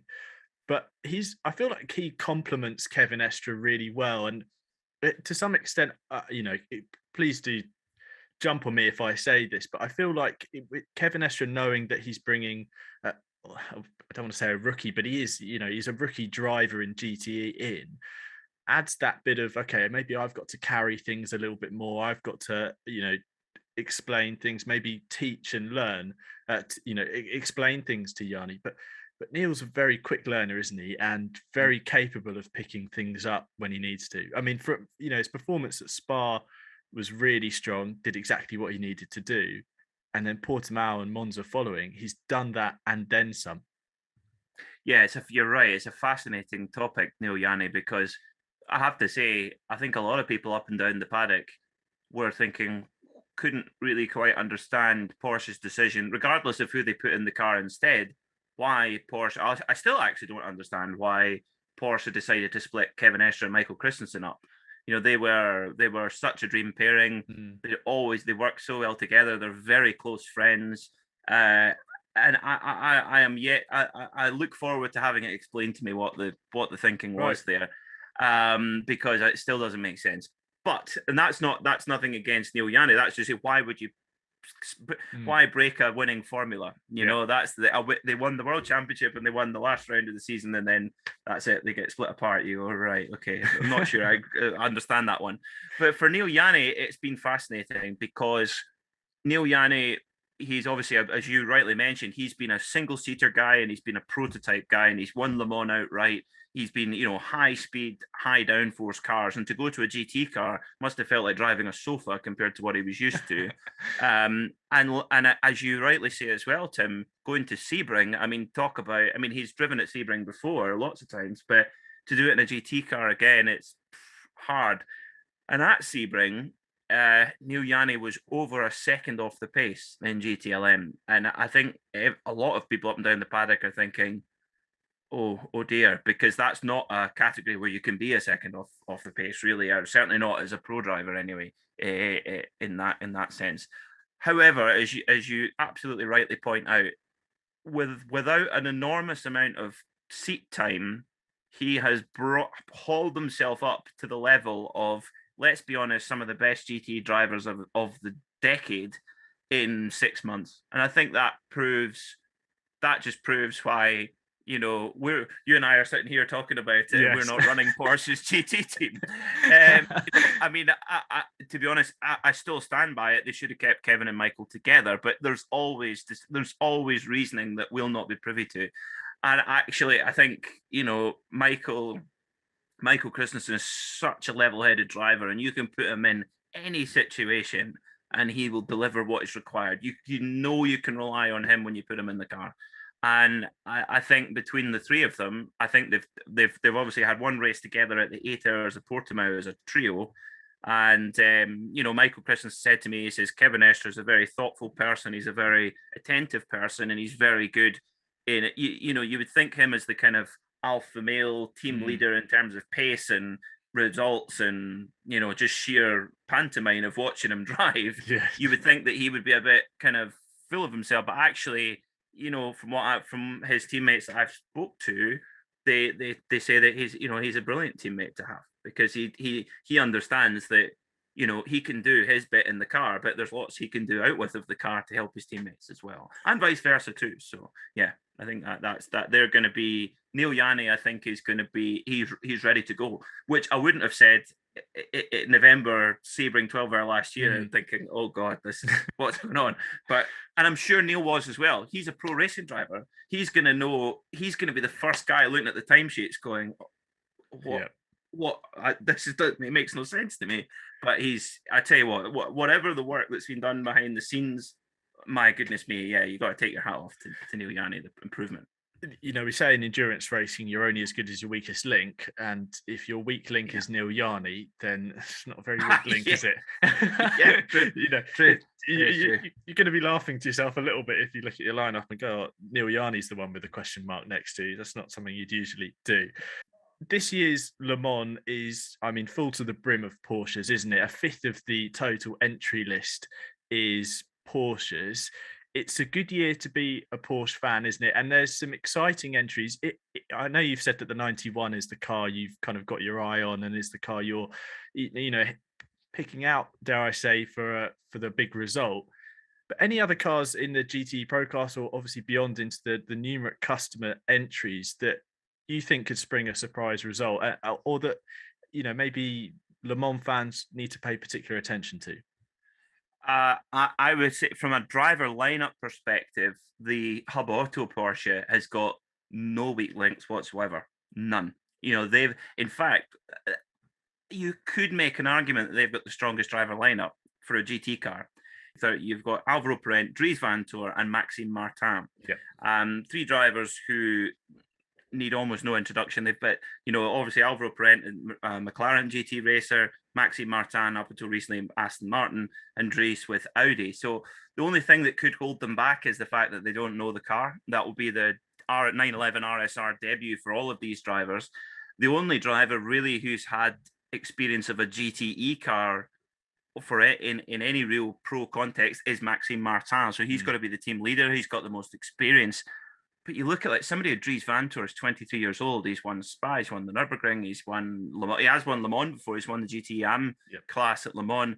So driver-wise, they've got no problem. The only thing is the Hub Auto team, that's their first go at the race in the GTE Pro category. The car will be new to them. As is always the case with Porsche, they will get a lot of support from the factory. You basically aren't allowed to buy an RSR or even indeed a GT3R from Porsche unless they're going to hold you by the hand with it, basically. Right. So they're very, very selective over who gets the cars. And as far as I'm aware, I don't think you'd be sold an RSR 19 or rented one. I'm not sure if it's a sale or a lease job, but you wouldn't be sold one if you didn't have an entry for Le Mans, effectively. So Porsche are very, very careful who get the cars, and therefore very, very careful at looking after the customers who have them. Cooper McNeil, who I'm sure we'll talk about in a minute, who's going to be in the WeatherTech racing car, number 79. He talked so positively about how Porsche, when they had a, believe it or not, WeatherTech Racing had a Ferrari ordered for the 2021 IMSA season. It was on the ship on the way to the USA in GTLM specification. And for reasons that Cooper couldn't divulge, he says the deal fell apart and that was it. And I don't actually ever know what happened to the car, if it went into the McNeil collection or if it got sent back to Italy. I really don't know. But they said, all right, okay, what now? And very quickly, when Porsche got wind that they wanted to still field a car in the GTLM category, Porsche jumped into action and said, here's our drivers, you can have our drivers, here's a team that can run it for you, and let's make this happen. And that's kind of what that's what makes a good customer racing manufacturer, which Porsche have a great reputation for. Yes, I think with the Hub Auto team, if the car runs okay, the drivers will do the rest. And I think they're a dark horse as well. WeatherTech Racing, who are the fourth car in GTE Pro, privately entered car funded by the McNeil family, who own WeatherTech. Mm-hmm. And Cooper is a really interesting guy, because Cooper is he works in the family business. He doesn't make his living from racing. He makes his living from the family business. But he applies a professional approach to his racing. He probably has more, I would say, does more seat time than most factory drivers do. Which is amazing, given that he has to pay for it all, or WeatherTech or the company do. And he races in Ferrari Challenge, which, to be honest, he goes there and dominates every race. He's kind of above that level now, but he still does it to keep the seat time, to keep sharp, and he knows the lion's den he's going into. He's fully aware that he's going into the pro class. He could race in the AM class. He's a silver license. He could go and do that, no problem. But I love his spirit. I love his mentality, his family's mentality that, no, if we're going to do this, if we're going to spend all this money and if we're going to go to Le Mans, let's play with the big boys. Let's do it properly. And I love that, because that's what Brumos used to do. That's what lots of Porsche customer team, Bob Aiken, Dyson Racing, all the big Porsche American customer teams from the 60s, 70s, and 80s. That's what they did. So I think that spirit is being carried on. So yeah, that's what's really cool. And of course, his teammates, El Bamber and Lawrence Vantor. Yes. Errol, for me, I don't think the general motorsport ecosystem, which is obviously centered around Formula One, I don't think people realize just how good El Bamber is as a driver. He should have been given a Formula One opportunity, in my view.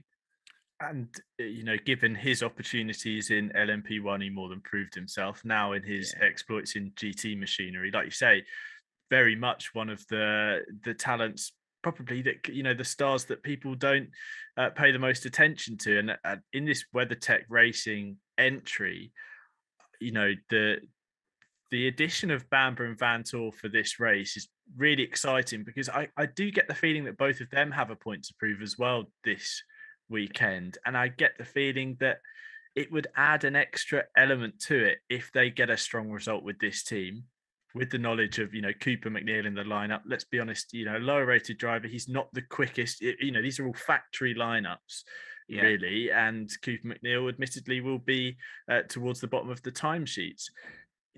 There is the opportunity for Bamber and Vantor to pull out a very big result from a car that has won one of the biggest endurance races of the year already.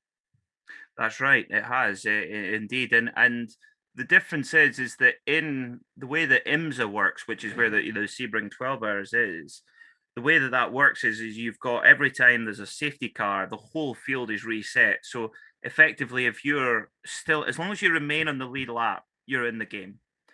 And it was super strategy from WeatherTech Racing and Proton Competition to know that they'd say, right, let's get Cooper's. They got Cooper's drive time out of the way, and made sure that the last 4 hours, 5 hours of the race was the two pros, Matteo Jaminet and Matt Campbell. And that meant when it came down to the crunch, and in the last hour and a half in the dark at Sebring, you're going to get yellow flags, and therefore the field kept resetting, and you need the gun in the car at that point. And then you're on a level with everybody else. You've got a pro in your car up against the pro in the BMW and the pro in the Corvette, and Porsche and WeatherTech Racing came through and won. At Le Mans, you don't have that same luxury. If you lose time, you lose time. And a safety car period does not necessarily give you that chance to reset. However, what Cooper can do is, if he goes in and whatever his pace is, say it's 2 or 3 seconds off the pros, which is still, if you think that doesn't sound impressive, that's mighty impressive for someone who doesn't make their sole living as a racing driver. And if he can do that and make sure his stints are flawless and manage in traffic and minimize risks, and then I think I think it wouldn't be unfair to say that Lawrence Vantor and El Bamber are going to do the majority of the heavy lifting. I think that's going to be part of the strategy. I think that's quite obvious that El Bamber and Lawrence will be doing the majority of the driving. They will be exhausted by the end of the race. But that is, and where they place Cooper in the race, and I'm sure this is long been worked out. This has been worked out for months, and they've got their plan absolutely ready to go. And if they can get that right, why not? Why not? The only caveat to that is you've got to get through 2 Porsche factory cars first. Yeah, who don't have that stint that they need to worry about. They could literally throw a dice and say, right, you're in the car next, and it would almost make no difference. Yeah. That's how good and that would be the same for the Ferraris, and it would be the same for the Corvettes. We were saying, that's the only thing. We were saying earlier on in the podcast, Haff and I were chatting about that's what makes the GT Pro category so interesting this year, is these privateer entries, because they're on a level playing field. It is the same car. It is, there's no, bronze driver here, etc. Or, like in Spa 24 Racing, there's different categories where the car from the outside looks the same, etc., etc. these are essentially the same cars. The factory car is as good, on paper as the privateer entry. So we've got this really interesting race that could play out before us. Let's move on though to the GT Am category, because there's a particular storyline I want to pick your brain on and see what your thoughts are. And that's a certain Harry Tinknell's appearance in the 99 Proton car. Obviously, we know Harry's involvement with Multimatic. We know that that's the Multimatic stickers on the back of the Porsche, the GT car this weekend. We know of the future of LMDH, etc., and how Harry could potentially be involved. But for him, as an IMSA prototype driver, as a driver that is driven with Ford at Le Mans, and a driver that has won in LMP2, it's a completely different ball game, isn't it, GT Am? And it's going to be interesting to see how Harry fares. Well, of course, he won it last year with Aston Martin in the GTE Pro category. So he's coming in off a real high. His drive at the Watkins Glen 6 hour this year, which is one of the biggest. It's right up there on the card with Sebring and with Daytona. It's a proper endurance classic in my view, even though it is only 6 hours. Watkins Glen is an amazing place. And Harry's drive in the Mazda DPI prototype to win that race, and you could hear just how much he was having to fuel save. He was really having to lift off to get the car to the finish and win, because if he pitted, that was it. But he was doing that with the one thing about Harry is his instinct in traffic in multi-class sports car racing. You think, oh, here comes a crash. Oh, no, he's got through. Oh, it's another crash. Oh, no, he's got through again. That's what, makes Harry Tinknell so special. And, I don't think that someone like Alan McNish would personally manage just anybody. And I think that says a lot that Alan is his personal manager. And I think Alan has got a stellar reputation within the sport, both in and out of the car. And I think I'm sure he's been asked by hundreds of drivers to manage them, and he's probably said no to every single one but Harry. I think it's going to be a fascinating thing to watch. The only thing I expect is for him to be blindingly fast. In fact, he might. The only thing might be slightly embarrassing. The guys in the GTE Pro category might be having to look over their shoulder, because the GTE Am cars are the same spec. But, yes, they are now. The RSR19 is in both categories. However, the GTE Am is slightly heavier. They make it slightly heavier. Not much, but slightly. But don't be surprised to see Harry put in a couple of blockbuster times, which are up there with the Pro boys, which, that's going to be a part of it. The one thing that disappoints me slightly is that the drivers that were on the list originally, Patrick Long, we're now not going to have Patrick Long at Le Mans, which makes me very sad.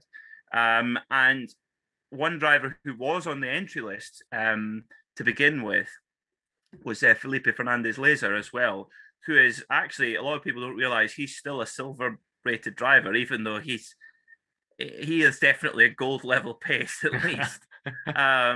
So that would have been a very strong lineup, but they still do have a strong lineup. And I think there is definitely further context. Obviously, Harry is contracted to Multimatic Motorsport, who are going to build the Porsche cars. We know that's confirmed now.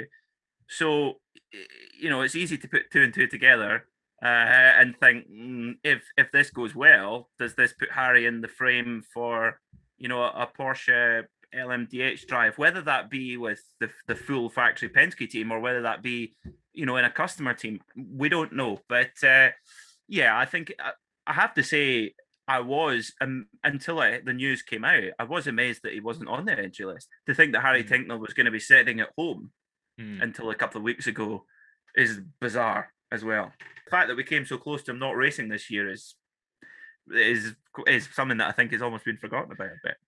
It's funny, isn't it? Because he, again, is one of those drivers that I feel have regularly been in headline news across the motorsport world this year. And again, he's a driver that I feel people don't quite understand just how good Harry Tinknell is, and he is exceptional, like you say, traffic management, his race management, his ability to understand strategy when and where to make the move and, how to do it, as well as his receptiveness to I mean, the call, to do that fuel stint came quite late on in the Watkins Glen, and he had to completely change his mindset before going into that final stint. Now throw him, I suppose, slightly in the deep end at Le Mans. It's a car he's never raced before, in a team he's never raced with two drivers he also hasn't raced with. It's the perfect storm, you would say, for a driver to maybe get a bit flustered and a bit caught out by the situation. But Harry Tincknell's not like that. No, he absolutely isn't. I think he's going to get into the RSR 19 and he's going to absolutely love it. And well, he was quickest of the GTE AM drivers in of the whole class, which obviously, and there is some serious drivers in that class. Giancarlo Fisichella, for example. Would this be one name you could pick out there? But yeah, straight away quickest in that car, and yeah, I think he's going to get in it, and he's going to. It might, it's funny. One of these things that comes up late, and he'll go and do his thing that we all know, as you rightly say, that we know that he's capable of doing. And Harry will go there and he'll have a great race, I'm sure. I hope he just gets, if he gets enough track time, if there's not, hopefully nothing happens to the car, that's thing. If he gets a full race at it, it feels silly to talk about, this could give him an opportunity, because I'm sure he's got lots of opportunities on his yes. plate. But I do think that it could be a key race. And like you said, he didn't expect to be racing in GTE AM at this stage in his career, but take what comes, and I'm sure Porsche will be watching, I'm sure. Now, another GT AM entry that I've certainly had my eyes locked on, I think a lot of people are interested by this team. It's Absolute Racing, who are, of course, taking part in the GT AM category. A stunning livery, but to back up the ducks on the car, they've got a couple of quick paddlers in the machine as well. Topping test day, do we read into that? Do we read into them going quickly on Sunday, or can we say yes, this is a car we can expect to go quickly, or do you think that that first time new lineup etc. thing will play into someone like that? It's a car that I think a lot of people will be willing on. Yeah, it's a car that's going to be, I believe, is going to be run, if I'm not mistaken, going to be run by Proton, I believe, which is a very good start. Very, very good start indeed. The only thing is that it's the first Le Mans for Andre Haryanto, the Indonesian driver, who's the bronze driver in the car. It's the first Le Mans for Alessio Picciarello, a 27-year-old Belgian who's the gold driver, who has won the ALMS championship last year. Marco Seefried, who's got a lot of experience in the States with wins at Sebring and wins at Daytona, but believe it or not, Marco Seefried at 45 years old has only done one Le Mans, and that was in 2015 with a certain Patrick Dempsey and Patrick Long when they came second in the class. So it's fascinating. I love the livery. The livery is very cool with the black bits. I'm not sure about what the significance of the rubber ducks is, but I know there's an anti-discrimination theme, and the ducks have faces of cultural figures on them. Anyway, that is if with it, certainly they've got no problem with their machinery with the Proton car, but GTE AM now is in such a place where the competitiveness of the field, there's so many creative ways. Like if you look down, for example, the TF Sport Aston Martin, Ben Keating, 49-year-old Texan, is a bronze driver, but he really is not bronze pace. He's silver pace. And, that's the thing is, and then you need a silver driver who's really gold pace. And I think that's the only thing that might hold them back a little bit, is that the driver rosters are just so strong now in GTE AM. It must be quite daunting if it's your first Le Mans and you're not, for example, Andre Haryanto's been racing for about 8 years on and off on an amateur basis. So to go to Le Mans, it is deer in headlight stuff, I think, when you first go, I think.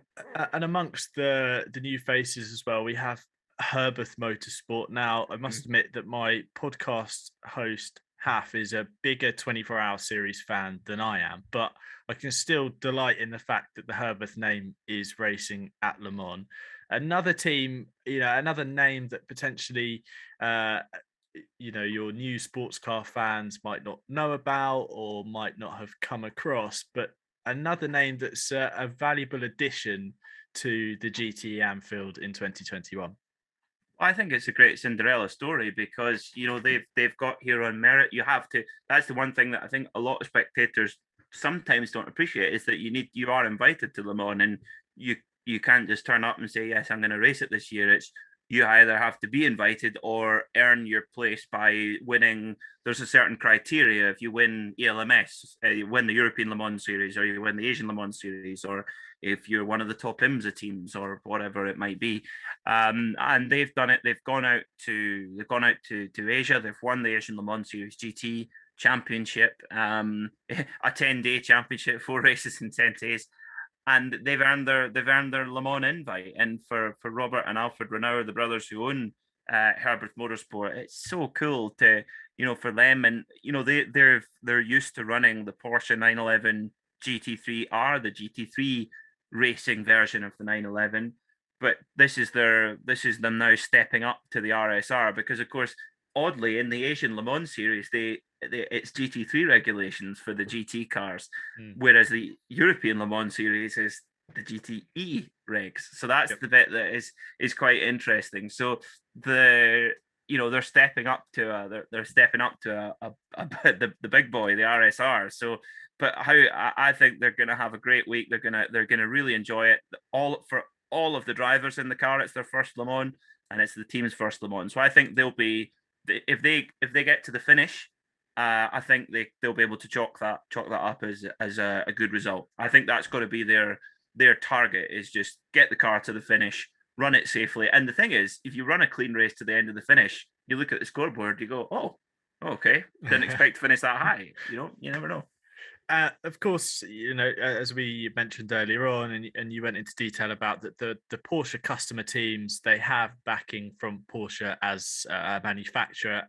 With that support comes Porsche associated drivers that can be, loaned out to these teams if you like. And in amongst the AM category, obviously we've got the likes of Dennis Olsen, Matt Campbell, Jackson Evans, Julian Andlau, all strongly associated with the Porsche brands.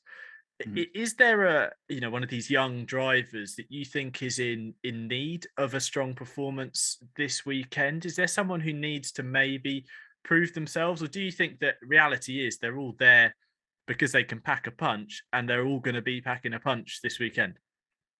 Yes, I think they're all there on merit. That's for sure. I mean, we were talking about Julian Andlauer, actually, how his two teammates are really inexperienced at Le Mans. And for Julian, he's only he's only 22 years old. He was the youngest ever winner of the 24 hours of Le Mans at 18 years old. And Porsche have, they've given him, they're asking a lot of him this week, to basically lead his team, lead his car, carry the team as the pro driver in the car. But that, to me, that shows that he's exactly on the right path with Porsche, and that he's incredibly well thought of by the team. Lance David Arnold, his teammate, is very experienced racing at the Nordschleife. Multiple NLS race winners, raced with Fricadelli a lot, but he's never done Le Mans before. Dominique Bastien, well, Dominique's 75 years old. He's amazing for 75, but he is still 75. So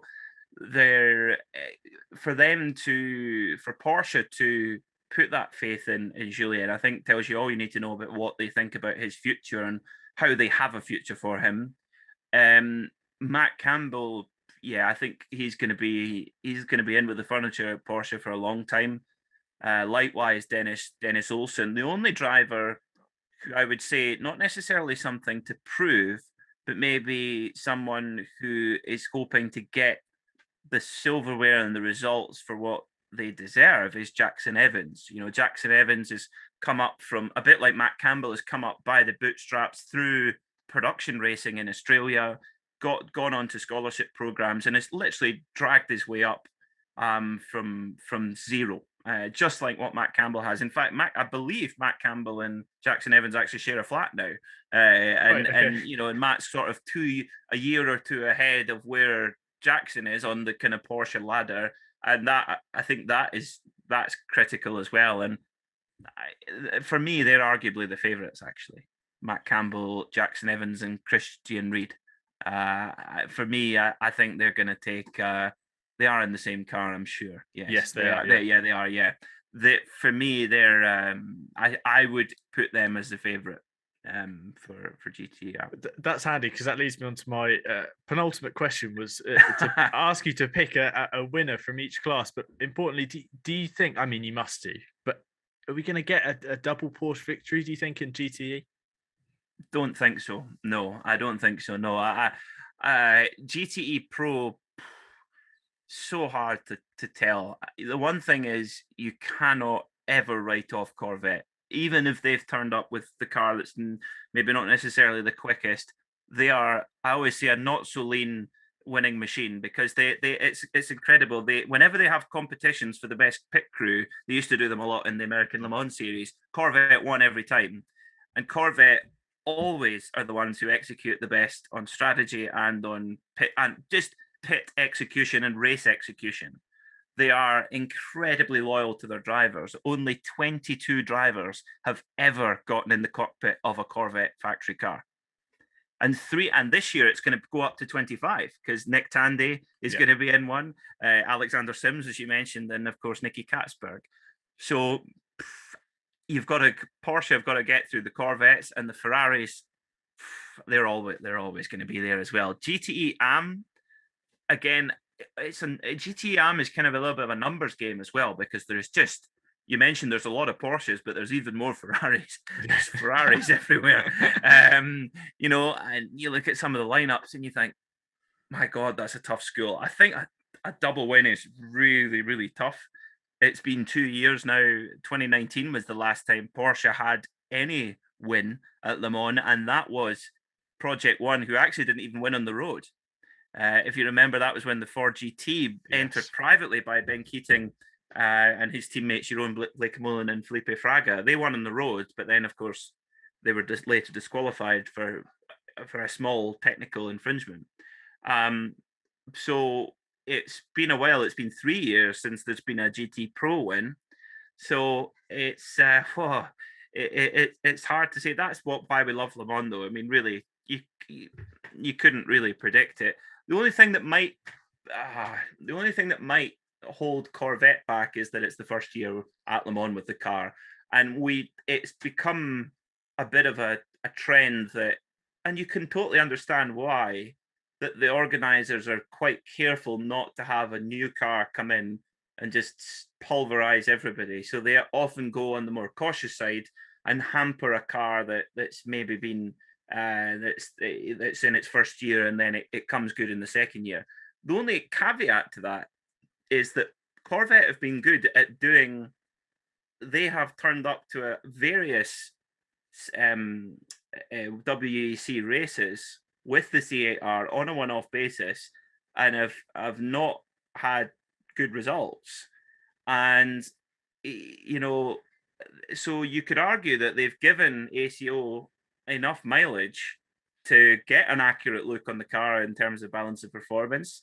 And you could also argue that they might think, well, they might also say, look, guys, we've turned up a couple of times now. We've been pasted every single time. Do us a favor here. And then in the race, they clear off. But I think Corvette's key to winning, and the one weapon that they have over everybody, is the execution in the pits. And it's great because you see the guys who are like 25 stone with it. They look like the Michelin mans on the tires. And, you know, the Corvette, you know, you look at like the other teams, and all the teams are, you know, the mechanics are as fit as the drivers are. But Corvette, if you want to have a cheeseburger, you have a cheeseburger. And, and I like that. That's why I'm a Corvette. I love Corvette just as much as I love Porsche.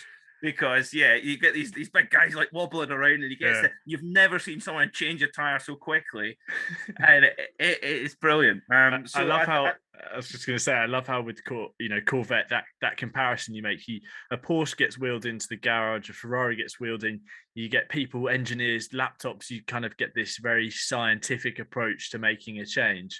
Corvette, the car gets wheeled in, bonnet gets popped, toolbox gets pulled up, and they're like, right, whose fingers wants to get oily? But this year, maybe with the new car, it's a bit of a step up. This is the brilliant ruse that Corvette have had ever since they came into Le Mans 21 years ago, is that they have this persona of being, the car gets made in a place called Bowling Green. Well, the road Corvette's made in Bowling Green, Kentucky, and the guy, and they're, like I say, they've got the big American mechanics and what have you, but actually it's just a disguise, because the cars are built by Pratt and Miller, who are a military, in space aerospace company. So they're, in terms of technicality, the Corvettes have always been the most sophisticated car on the grid. But as you rightly say, you would never tell that. You would never tell that by the bits around it. It's a very fine oiled race team. But underneath the surface of these cars, these have got to be some of the most sophisticated racing, certainly the most sophisticated GT cars ever made. And I don't think it's a surprise that very few factory Corvettes make it into private hands. They might make it into private collections, I'm sure, but they don't get sold on to a customer team. No way. Mainly because a customer team would not have the slightest clue how to run one, because it's run like a NASA spaceship. Yeah. So I think that's the paradox of Corvette as well. That's the thing that makes them such a cool part of the mix. And didn't they leave a massive hole last year not being there? Yeah. It wasn't really GT Pro without having Corvette, in my view. It didn't really feel, obviously it didn't feel like to Le Mans without the fans there, but as well, not seeing two bright, shouty yellow cars flying around, knocking the living daylights of everything European. It didn't have that feeling to it, and I completely echo your thoughts. So we're grateful to have them back, and I do like your almost warning for people who are maybe expecting the WEC teams to have a battle between themselves for the GT Pro victory. I very much agree with that, because not only do you have these strong privateer teams, but also Corvette coming back and looking to make themselves known. And I like your so unable to pick a winner from GT Pro, but I think that's understandable. If you must know, Haff and I picked the 92 car, but I think that's because we wanted an easy option. Okay, so you both picked 92. Okay, well, I'll go for this. I was going to say the 3 Corvette, but that's its number in IMSA. The 63 Corvette would be my pick. Jordan Taylor, Antonio Garcia, and Nicky Katzberg. Do you know Antonio Garcia has not won it since 2011? And he's one of the best Le Mans drivers ever, in my view. He's won it, was it 3 or 4? I have to check my notes. You have to test me there. But I think he's 3, I think it was 3. Yeah. So, and of course, one of which with Aston Martin, in the Gulf Aston Martin. Yes. And then he basically, because he was so good in the Aston Martin, Corvette poached him. And that's not really a Corvette thing to do, really. But I suppose the next time they did that was with Nick Tandy. But that's my pick then. Okay. If you guys are 92, I'll go 63. Yeah, interesting that the PorscheSport guest goes for the Corvette, but and in GTM your pick was, I believe, the 77. You said that. Yeah, I like the look of them. Yeah, definitely. Yeah. And one final question, Peter, before we bring this fantastic little segment to a close. What, if possible, can you name 3 things that get you through the Le Mans 24 hours? Because we all need some, this could be a food, it could be, something you do, toilet break, whatever, I don't know. Going outside, walking the dog, whatever it could be. What is it that gets you through Le Mans? First thing is have Radio Le Mans available at all times. There we go. The plug's been ticked. Captain Plugwash here. Yeah, have Radio Le Mans available at all times. You can, and of course, it's great now. You have it on your phone, and you take your phone anywhere, and you with internet. It's no problem. So yeah, have Radio Le Mans on at all times as your sole commentary provider. Second thing would be black with coffee. Yeah, coffee's Right. coffee's a definite coffee's a definite one. Well, it depends what sort of Le Mans you're wanting to have. That's the cool thing is you can have lots of Le Mans. I mean, to follow it as a sporting contest, yeah, you certainly coffee's the way forward. And if not, the obvious one is a metric ton of beer is what you need really, and good people to watch it with. Actually, one of my favorite Le Mans memories is we were at a party down in London with my fiancée Lucy. It was her best friend had moved into a new flat. Okay. And we got invited down to the flat warming, and it turned out to be Le Mans weekend. And if it's like some, I think you'll know what I'm saying here. When if you're a football fan, you never have a problem if you're going to a party saying, "Should we put the football on?" Because everybody watches football, great. Whereas I'm sitting like boring.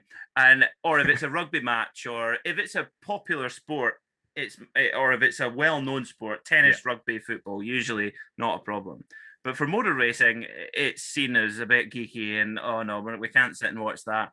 But very, very kindly, Lizzie Marlowe, there you go. Well, I'm going to tell her now that she's been on your show. Lizzie Marlowe very kindly at her flat warming party allowed me to have Le Mans on the TV. Right. Well, she had all her friends. We didn't know anybody else there. Yeah. And it was brilliant because I was sitting watching it, and it was on mute, but I was watching everything that was going on. And this was 2 years ago, 2019. And it was brilliant because there was a couple of very polite people who would sort of come and sit beside me, sitting in the corner, and ask about it. And it was quite cool to kind of chat through it and understand. And I said, this person in this car, they're not a pro racing driver. They're a whatever, they're a investment fund manager, or they're they're the king of Austria or whatever it is. and they're like, really? So they're not a pro driver, and just explaining the elements of the race. So that was quite cool. So and I did have a lot of beer that particular race. So point 3 added to point 2 there. That's nice to tie. Yeah, beverage. Yeah, beverage. Would that count as point 2? So yeah, Radio Le Mans, coffee/beer, whatever. Not the two at the same time. And the third one, well, you kind of said people to watch it with. You said kind of, you let on from the beer about people to watch it with. You need a pal, whether they're there with you or you're messaging someone, or something I've done during lockdown. Haff and I have hung out over Discord while streaming. Yes, we do that at PorscheSport as well. There you go. Sebring 12 hour. Don't necessarily remember the last hour. Okay. Well, if you would like to know, it is routine on the TRB in-lap podcast to apologise at the start for falling asleep at some point during the race. So Haff and I have a dreadful issue of nodding off at a crucial point. And yes, although you might not remember the last hour for whatever reason, I don't think we should disclose that. Mine was unfortunately red wine, far too much red wine. I watched the whole Sebring 12 hour in the same chair, and I was trolleyed by the end of it. That's far more rock and roll. I was just looking at the back of my eyelids very intently. But anyway, Peter, thank you very much for joining myself on the TRB In-Lap podcast. It's been an absolute pleasure to have you on. Thank you very much for your insight into the Porsche entries, and of course beyond as well. It's been fantastic to get your thoughts, and hopefully we'll have you back sometime soon. Anytime. Thanks for having me. So big thanks then to Peter MacKay, PorscheSport podcast host and Radio Show Limited commentator. You'll be able to hear him talking over the action at Le Mans. He will be on Radio Show Limited's coverage of the race, practice and qualifying and everything in between. And of course, the team at PorscheSport have put together their own preview for the Le Mans 24 hours. And if you want to go and check that out and have a listen and see what they have to think about the Porsche entries. Let's bring the podcast to a close. I think it's a nice note to end on. Haff, to conclude, to play us out of the In-Lap podcast, can you tell me 3 things that get you through the Le Mans 24 hours? Because you and I, we like to stay up through the night, okay? So doesn't matter if it's food or drink or someone on the commentary team.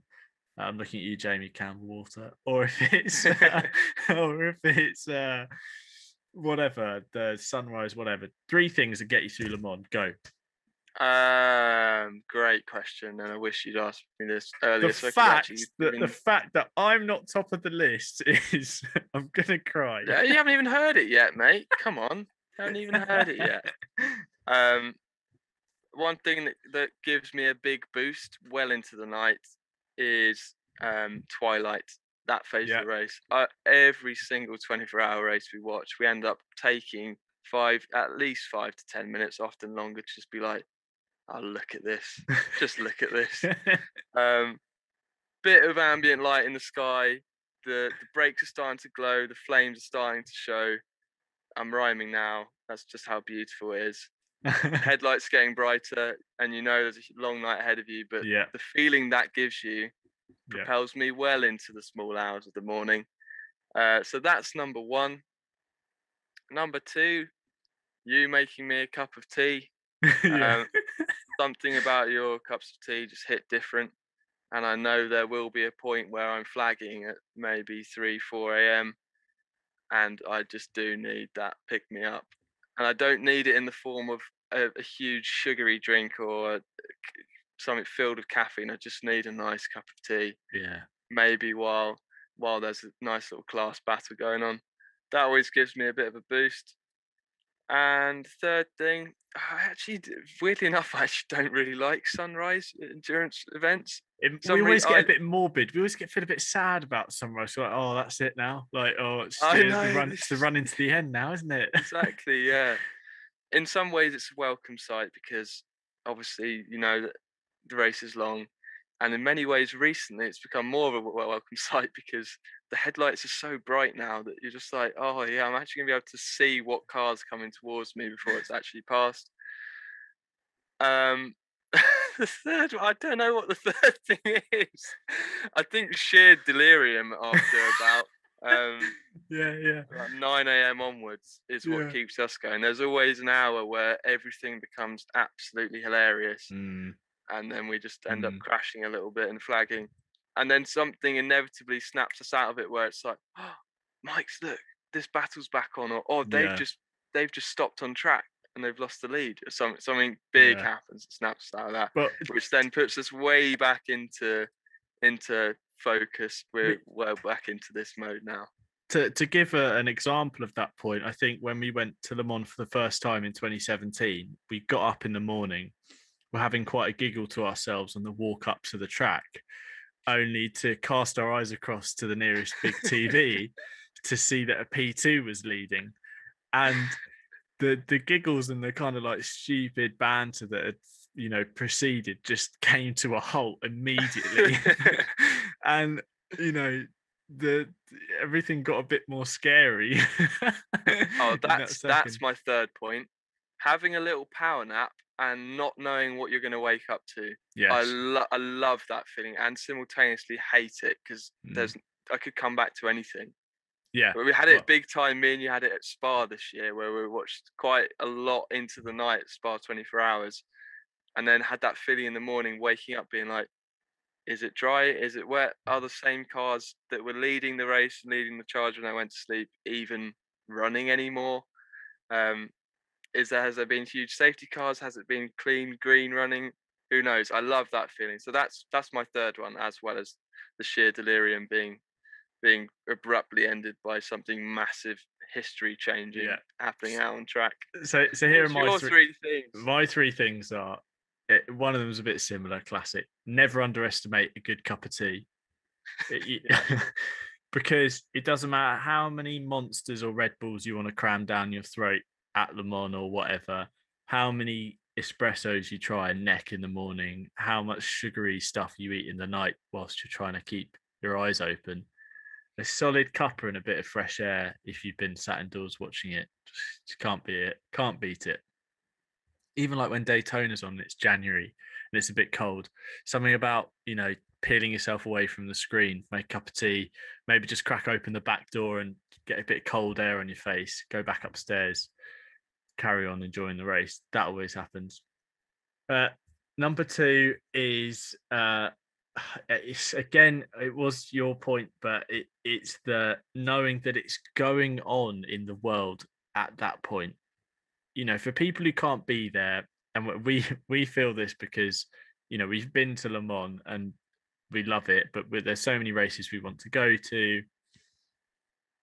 And even when you're there, like knowing that the race is happening, just knowing that it's going ahead, you could be going to the toilet, you could be talking to someone who's come down and told you that you need to be quiet downstairs. It doesn't matter where you are. You could be going out could be popping to the shop to go and buy some more supplies.